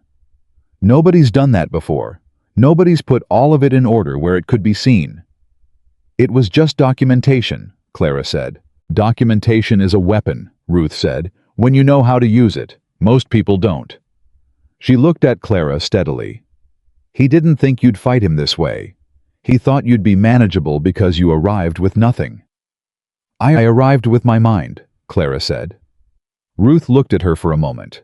Then she said, Yes, you did. And that was all but the way she said it was everything. The independent appraiser from Cheyenne arrived the following week. How was a thorough man named Wallace, who had the unhurried efficiency of someone who has been paid for accuracy rather than speed. And he spent 2 full days on the Carter land with his measuring chain and his notebook. And he came to the kitchen table on the second evening and spread his preliminary findings in front of James and Clara and said, The county's baseline figure is inflated by 18%. 18%. Clara calculated it in her head while he was still speaking. At 18% overinflation applied retroactively to 7 years, the back tax figure fell by more than half. Still significant. Still a real number. But not the impossible crushing specifically designed to be unpayable number Doyle had sent in his letter. Can you testify to that at the commission hearing? James asked. That's what you hired me for, Wallace said. After Wallace left, James sat at the table for a long time without speaking. Clara brought coffee and sat across from him, and let the quiet be what it needed to be, because sometimes a person needs to sit with something before they talk about it. Finally, James said, he really thought it would work. Yes, Clara said. The fence, the bank of the taxes, he thought one of them would crack it, James said. He's been planning this since before we filed the challenge on the fence. Maybe before I was even involved. He saw an opportunity when he stopped. When you arrived, he saw an opportunity to use you to destabilize me, and when that didn't work. He switched to direct attack, Clara said. He still thinks he'll win, James said. He was not afraid when he said it. He was simply accurate. A man like Whitaker doesn't change course because he's blocked once or twice. He's been the biggest force in this county for 20 years. He doesn't think people like us are a real obstacle. He thinks we're a delay. Clara looked at her coffee. He might not be wrong, James said. About some of it. The commission hearing aldermen is good, but Whitaker's been in that room a lot of times. He knows how it works. James, Clara said. I'm not giving up, he said immediately. I'm not saying that. I'm saying I want to look at it straight. Then look at it straight, she said. We have an accurate appraisal. We have 3 months of documented interference. We have aldermen, and we have Commissioner Hale, who has his own grievance against Whitaker. She counted these on the table with her finger one by one. And we have something Whitaker has never had. James looked at her. People who came to us, she said. He waited. Ruth Alderman, she said. She came to me at the Mercantile 6 weeks ago. She didn't have to do that. She did it because she'd been watching Whitaker operate in this town for a long time, and she was tired of watching. She looked at James. How many other people in Silver Creek feel the same way, and have just been too isolated to say it, because he makes sure everyone faces him alone? That's why it works, not because he's powerful, but because everyone he goes after believes they're the only one. James was very still. What if they aren't the only one? Clara said. What if we found out who else has a Doyle letter, or a Hargrove letter, or a moved fence post? And what if their documentation sat next to ours in Henry Alderman's brief? She looked at him steadily. A pattern is only visible when you put everything in order. We put our order together. What if we helped someone else put theirs together too? James looked at her for a long moment. Then he said, Mrs. Patterson. Who? Widow north of town, he said, sitting forward. She had a water rights dispute with Whitaker 2 years ago. She settled it, gave up the rights. I never knew why, because she had a good claim. He paused. And Hector Reyes. He farms the east parcel out past the ridge. Last spring, Whitaker tried to claim a section of his access road was encroaching on Whitaker land. Hector paid to have the road rerouted. Cost him 3 months' income. Clara felt something gather in her chest. Not excitement exactly, but the particular energy of a person who has been thinking, and has just had the thinking confirmed by reality. Would they talk to you? They might, James said, if they knew why. Then we need to talk to them before the commission hearing, she said, not to make their disputes into ours, to show the commission that what happened to us is not an isolated incident, that this is how Thomas Whitaker has operated in Silver Creek for years with impunity, because everyone he goes after is standing alone. She met his eyes. We need to be the first people who didn't stand alone. James looked at her with that expression, the one she'd stopped trying to name, the one that was so much more than gratitude or admiration, that both words felt insufficient, the expression of a man who has found something he did not know he was looking for and is still adjusting to what that means. When did you become a general? He said. I'm not a general, she said. I'm a woman who kept accounts. Same thing sometimes. He almost smiled. Then he said, I'll ride out to Patterson's tomorrow morning. I'll write a note for her, Clara said. From me, not from you. One woman to another. So she knows it isn't about legal strategy. What is it about? Clara picked up her pen.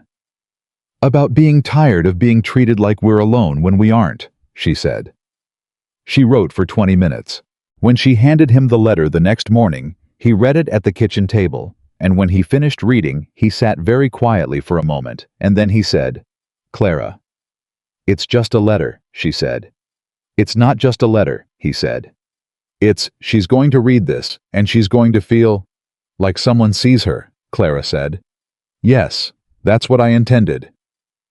James folded the letter carefully and put it in his coat pocket, and he looked at her and said, I'm going to ask you something. She looked up. After this is done, he said. After Whitaker and the commission and all of it, I want to ask you something properly. Not now. Not with all of this in the air between us, but after. Clara held his gaze. All right, she said. He nodded once.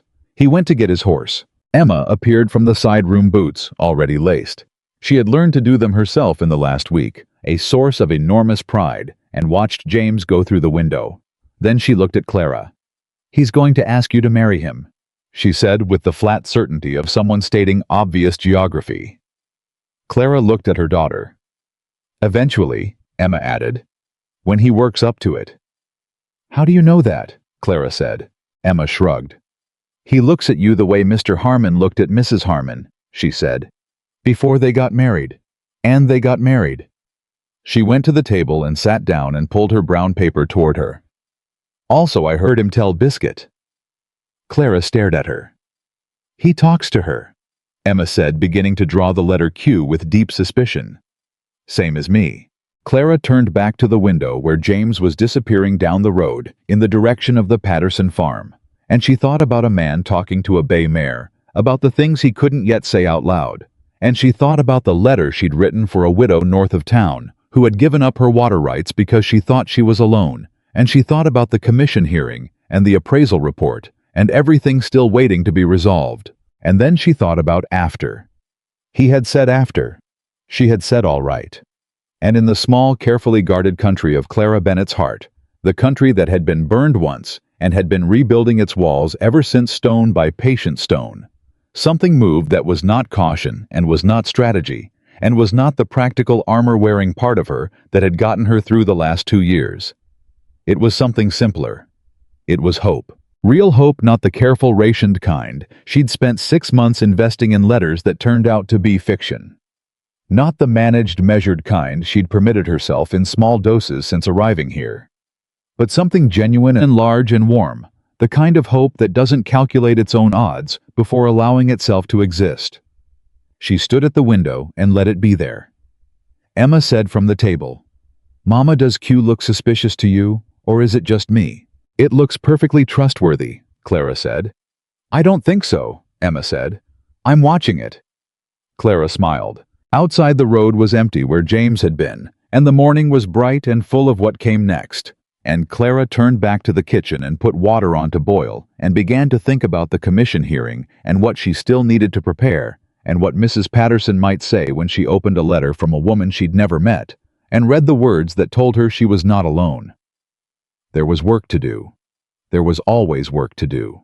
But underneath the work, steady and warm and no longer hidden from herself, was the thing that had been growing since the first morning she'd made coffee in this kitchen and James had come through the door and stopped at the sight of the fire already lit. It was hers now. She wasn't going to give it up. Not for Thomas Whitaker. Not for anyone. Mrs. Eleanor Patterson was 63 years old, and she had not cried in front of another person in 11 years. She cried reading Clara's letter. James came back from the Patterson farm in the late afternoon, and he stood in the kitchen doorway, and Clara read his face before he said a word. She had become very good at reading his face, better than she realized, until she caught herself doing it without thinking, and she knew from the way he carried himself that something had shifted. She read it twice, he said, right there at her kitchen table with me sitting across from her. First time she didn't say anything. Second time she started crying. He paused.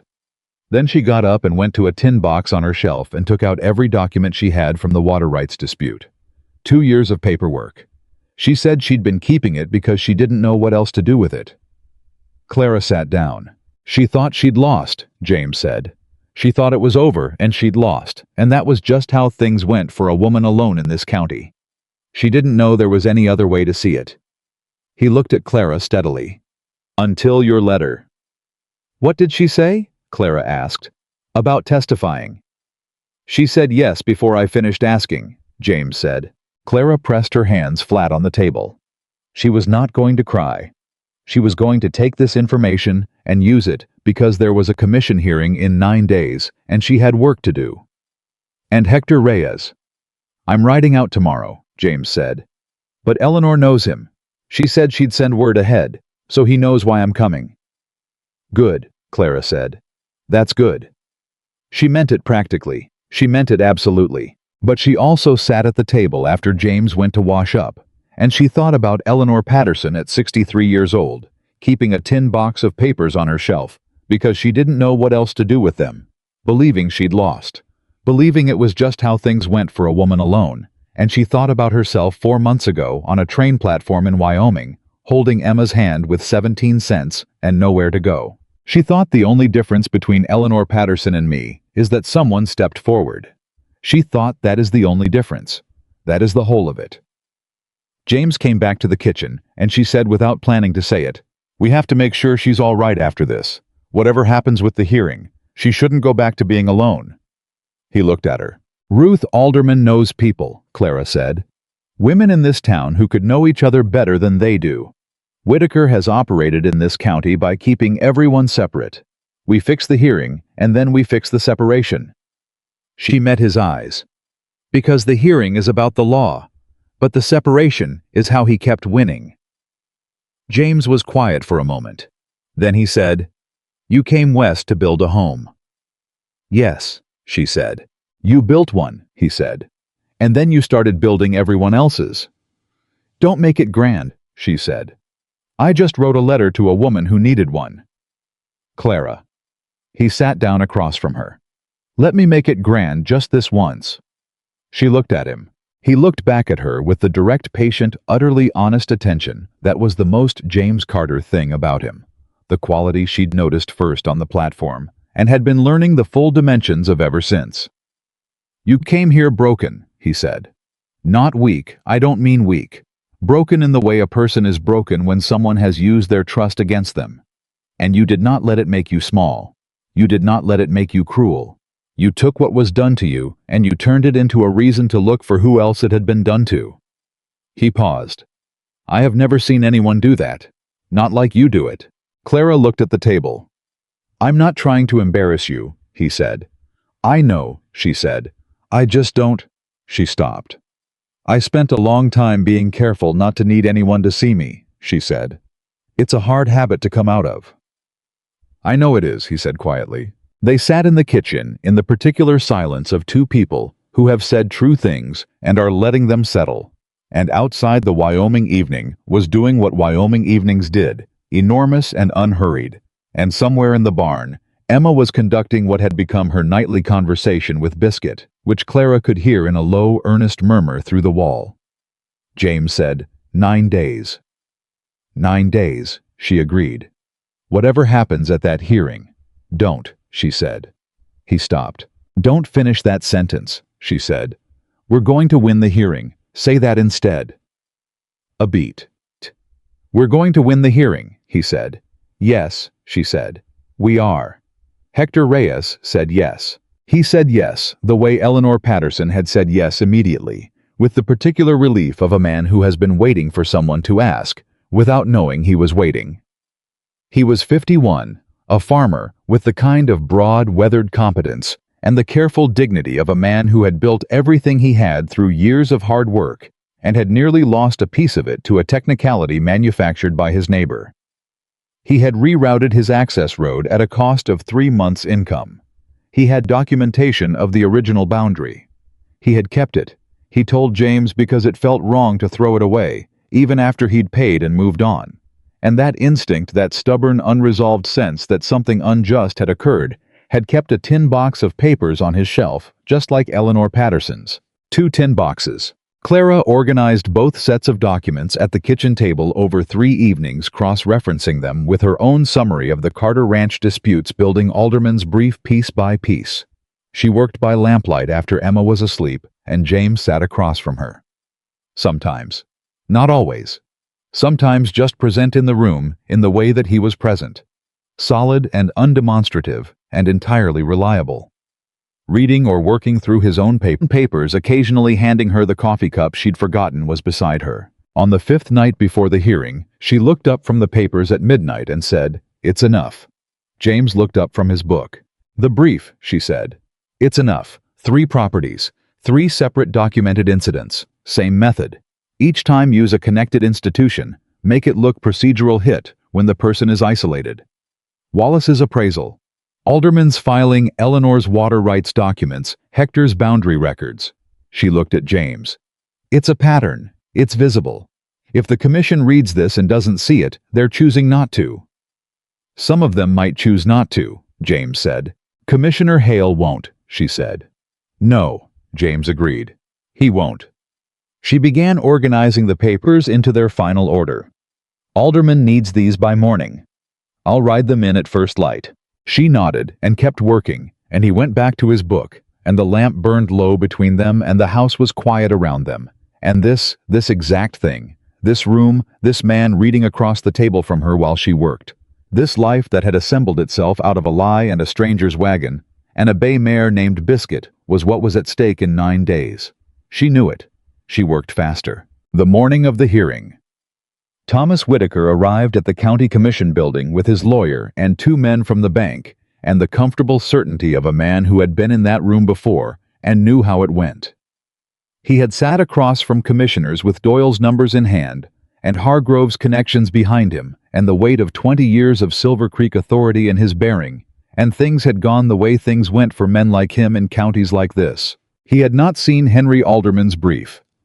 Clara and James came in with Eleanor Patterson on James's left, and Hector Reyes behind, and when Thomas saw them, not just James, but all 4 of them walking in together with the particular solidarity of people who have decided they are not doing this alone.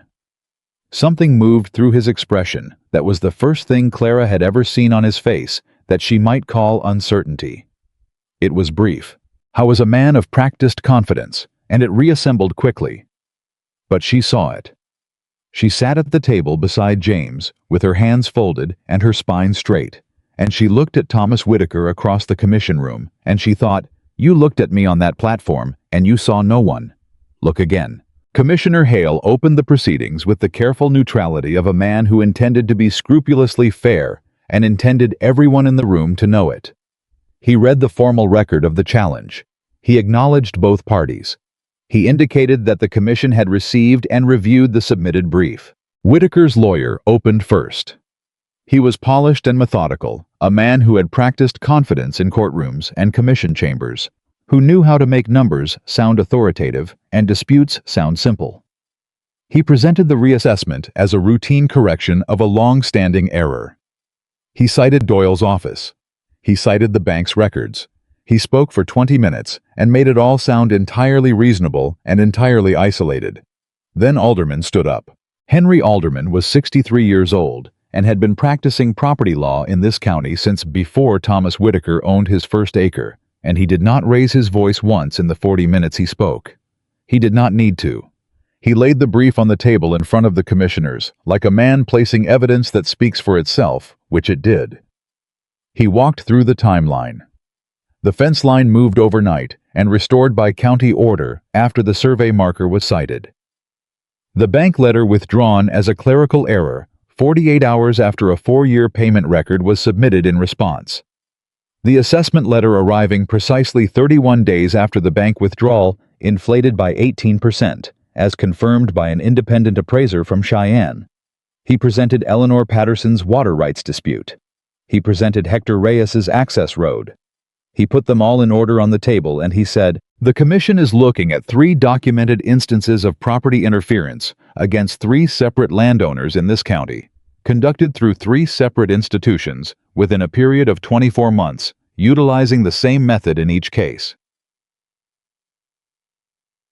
The room was very quiet. "The question before this commission," Alderman said, "is not whether the assessor's office has technical authority to conduct a reassessment. It does. The question is whether this particular reassessment, at this particular valuation, at this particular moment, constitutes a legitimate exercise of that authority or an instrument of coordinated property interference." He looked at Commissioner Hale directly. "The brief answers that question with documented evidence.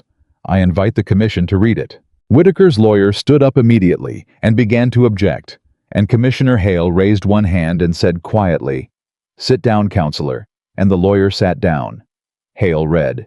The other commissioners read. Thomas Whitaker sat at his table with his hands flat on the surface and his jaw set and his eyes moving between Alderman and the commissioners and the brief on the table.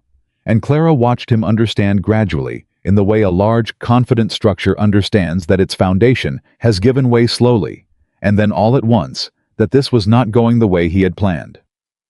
He leaned to his lawyer and said something low and urgent. His lawyer said something back. Thomas's jaw tightened further. Commissioner Hale looked up from the brief. He looked at Thomas Whitaker. He said, "Mr. Whitaker, I'd like to ask you directly about the fence line incident of 3 months ago."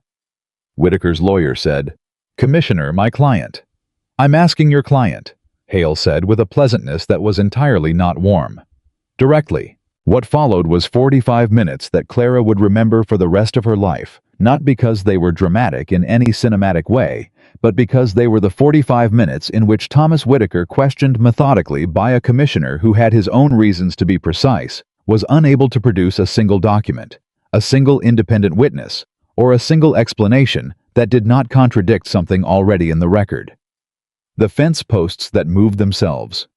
The bank irregularity that had resolved as a clerical error. The assessment figure that an independent appraiser had found inflated by 18%. Hale didn't accuse him. He simply kept asking questions, and the answers kept not adding up. When it was over, Hale conferred briefly with the other commissioners, in voices too low to hear, and then he looked up and said that the commission was ruling the reassessment invalid, as conducted, ordering a new assessment to be carried out by an independent assessor from outside the county, and referring the documented pattern of property interference to the Territorial Attorney's Office for review. The Territorial Attorney's Office. Not just a ruling in their favor, a referral. Whitaker's lawyer was on his feet immediately with language about appeals and procedural objections, and Commissioner Hale listened to 2 sentences of it and said, "File your appeal in writing, counselor. We're adjourned," and stood up. Eleanor Patterson, sitting to James's left, let out a breath that was not quite a sob and not quite a laugh, but was somewhere between them. The breath of a woman who has been holding something for 2 years and has just been told she can put it down. She pressed one hand over her mouth and looked at the ceiling and composed herself with the quiet dignity of a woman who had been composed under pressure for a very long time. Hector Reyes said nothing. He simply sat very still for a moment, and then he nodded once to himself, the nod of a man confirming something he had not allowed himself to fully believe until this moment. James looked at Clara. He didn't say anything. He didn't need to. She looked back at him, and she felt it moving through her. Not triumph, not the hot, vindicated rush of having won a fight, but something quieter and more permanent. The feeling of a thing being set right. The feeling of a foundation holding. Outside the commission building. Thomas Whitaker came down the steps ahead of his lawyer, and he stopped at the bottom and he looked at Clara. She had not planned to speak to him. She had no speech prepared, no final words she'd been saving. She had thought about this moment exactly once, and decided she did not need anything from it except for it to be over. But Thomas looked at her, and he said with the bitterness of a man who cannot accept being beaten without blaming the person who beat him, "You did this." Clara looked at him. "You came to this town with nothing," he said. "You had nothing. You were nothing." "Yes," she said. "That's what you thought." "I wasn't wrong," he said. "You were wrong about what nothing means," she said. "You thought it meant I had no power. It meant I had no reason to be careful about making enemies."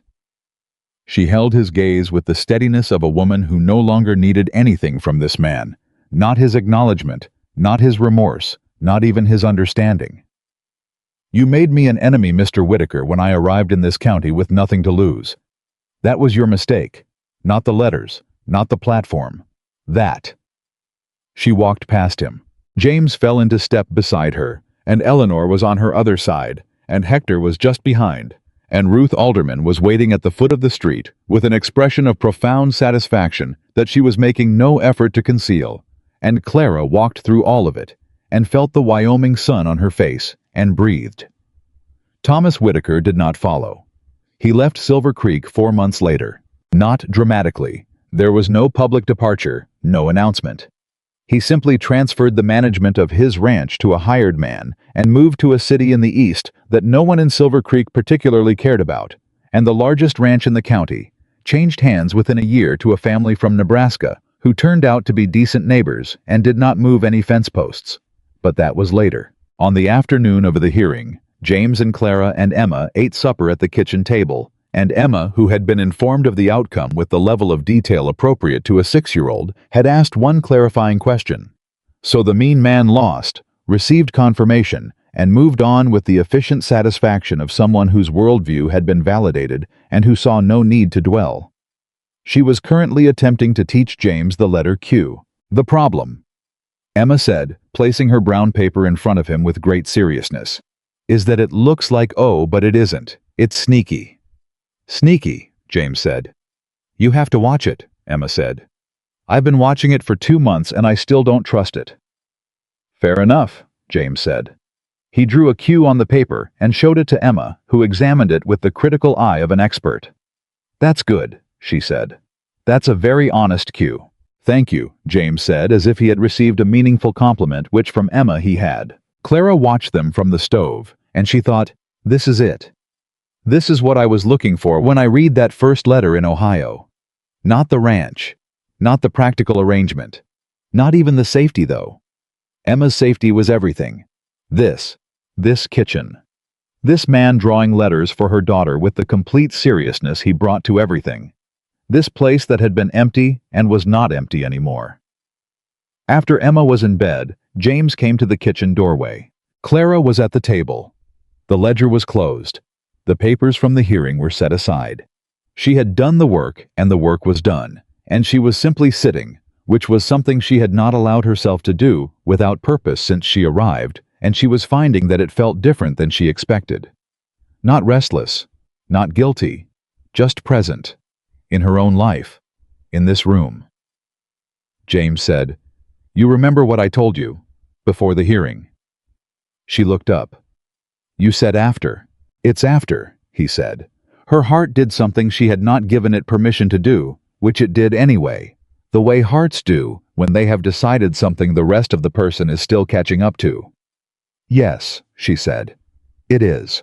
He came into the kitchen and sat across from her, not across the table, but in the chair beside her close enough that she could see the specific quality of his expression. Earnest and unhurried and without performance, the expression of a man who had worked out what he wanted to say and was saying it not because he had practiced it, but because he had lived it. I'm going to say this plainly, he said, because I think you appreciate plain. I do, she said. I want to marry you, he said. Not because I need someone to run this house or keep the accounts or write letters that change the direction of county hearings. He looked at her steadily. Because when I imagine the rest of my life, you're in it. You and Emma. And the thought of you not being here. He stopped. I can't make that make sense to me anymore. It doesn't compute. You're part of how I understand my own days now, and I don't want that to stop. Clara looked at him. She thought about Ohio. About 17 cents. About the platform and Thomas's laughter, and the cold certainty that this was the end of hope. She thought about a wagon ride into the Wyoming evening, with a 6-year-old describing horses and coffee made before sunrise, and a granite survey marker in section 4 line 12, and a letter written to a widow in a tin box, and the sound of a commissioner saying adjourned. She thought about the first morning she'd made biscuits in this kitchen, and James had stepped to the side to make room. She thought about all the ways a person could be seen. Yes, she said. He let out a breath. James, she said. Emma already knows, she said. She heard you tell Biscuit. He stared at her. She has very good hearing, Clara said. And apparently so does Biscuit. He started laughing, that real laugh, the one that still surprised her every time, because it changed his whole face, because it was the sound of a man who had remembered that laughter was not a luxury. Clara started laughing too, and she thought, I will hear that laugh for the rest of my life. I will hear it in this kitchen, and in this house, and in whatever comes next, and that is not a small thing. That is not a small thing at all. They were married in Silver Creek in the spring of 1883. Ruth Alderman organized the gathering. Eleanor Patterson brought a pie that was by general consensus the finest thing anyone in Silver Creek had tasted in recent memory. Hector Reyes came with his wife and 3 children, the youngest of whom Emma immediately began educating about horses with the authority of someone who has been watching Biscuit closely for 8 months and considers herself an expert. Emma wore a new dress that Clara had made from blue calico, and she walked beside her mother with the solemnity appropriate to an important occasion, and when the minister asked if anyone present knew a reason the marriage should not proceed. Emma looked around the room with such obvious readiness to handle any objection that James had to press his lips together very firmly to maintain appropriate composure. There were no objections. Afterward, when the gathering had thinned and the evening was coming down over Silver Creek and Emma was asleep in the corner of Ruth Alderman's parlor with Hector's youngest, Clara stood with James in the doorway and looked out at the street where she had walked away from a platform 8 months ago with 2 bags and no plan and a 6-year-old who trusted her instincts. James put his hand over hers where it rested on the doorframe. She looked at their hands. She thought about everything that had led to this, the lie that had brought her here, the cruelty that had been meant to end her, the stranger who had stepped forward and said enough. The granite marker in section 4, the tin boxes on 2 shelves, the letter that made a woman cry at her kitchen table, the commission room and the sound of a thing being set right. She thought about what she had told Emma that day in the kitchen, when Emma asked whether mean people sometimes won. When good people do the right thing consistently and don't give up, she had said, it's very hard for mean people to hold on to what they took. She had believed it when she said it. She believed it more now. She looked out at Silver Creek, at the town that had watched her be humiliated on a platform, and had then watched her fight for 3 properties, and win at the street where Ruth Alderman had looked at her in a mercantile and seen a person rather than a cautionary tale. At the place she had arrived with nothing and had built something out of documentation and determination, and a letter to a widow and a man who made room at his stove. James said quietly, "You all right?" "Yes," she said, and she meant it completely. "I'm all right." She was more than all right. She was home. Clara Bennett had crossed half a continent on a lie been broken open in front of a crowd, and had built from the rubble of someone else's cruelty and her own refusal to stay ruined a life that was real and warm and entirely hers. She had found a man who saw her. She had given her daughter a yard and a horse named Biscuit, and a father who drew honest letters on brown paper. She had shown a county what happened when the people a powerful man counted on staying separate decided one by one that they were done being separate. She had not been saved. She had done the saving herself in the only way saving ever truly works, not in a single moment of rescue, but in the long, unglamorous, necessary accumulation of right actions taken by a person who refused to stop. The lie had brought her west, but she was the one who had made it home.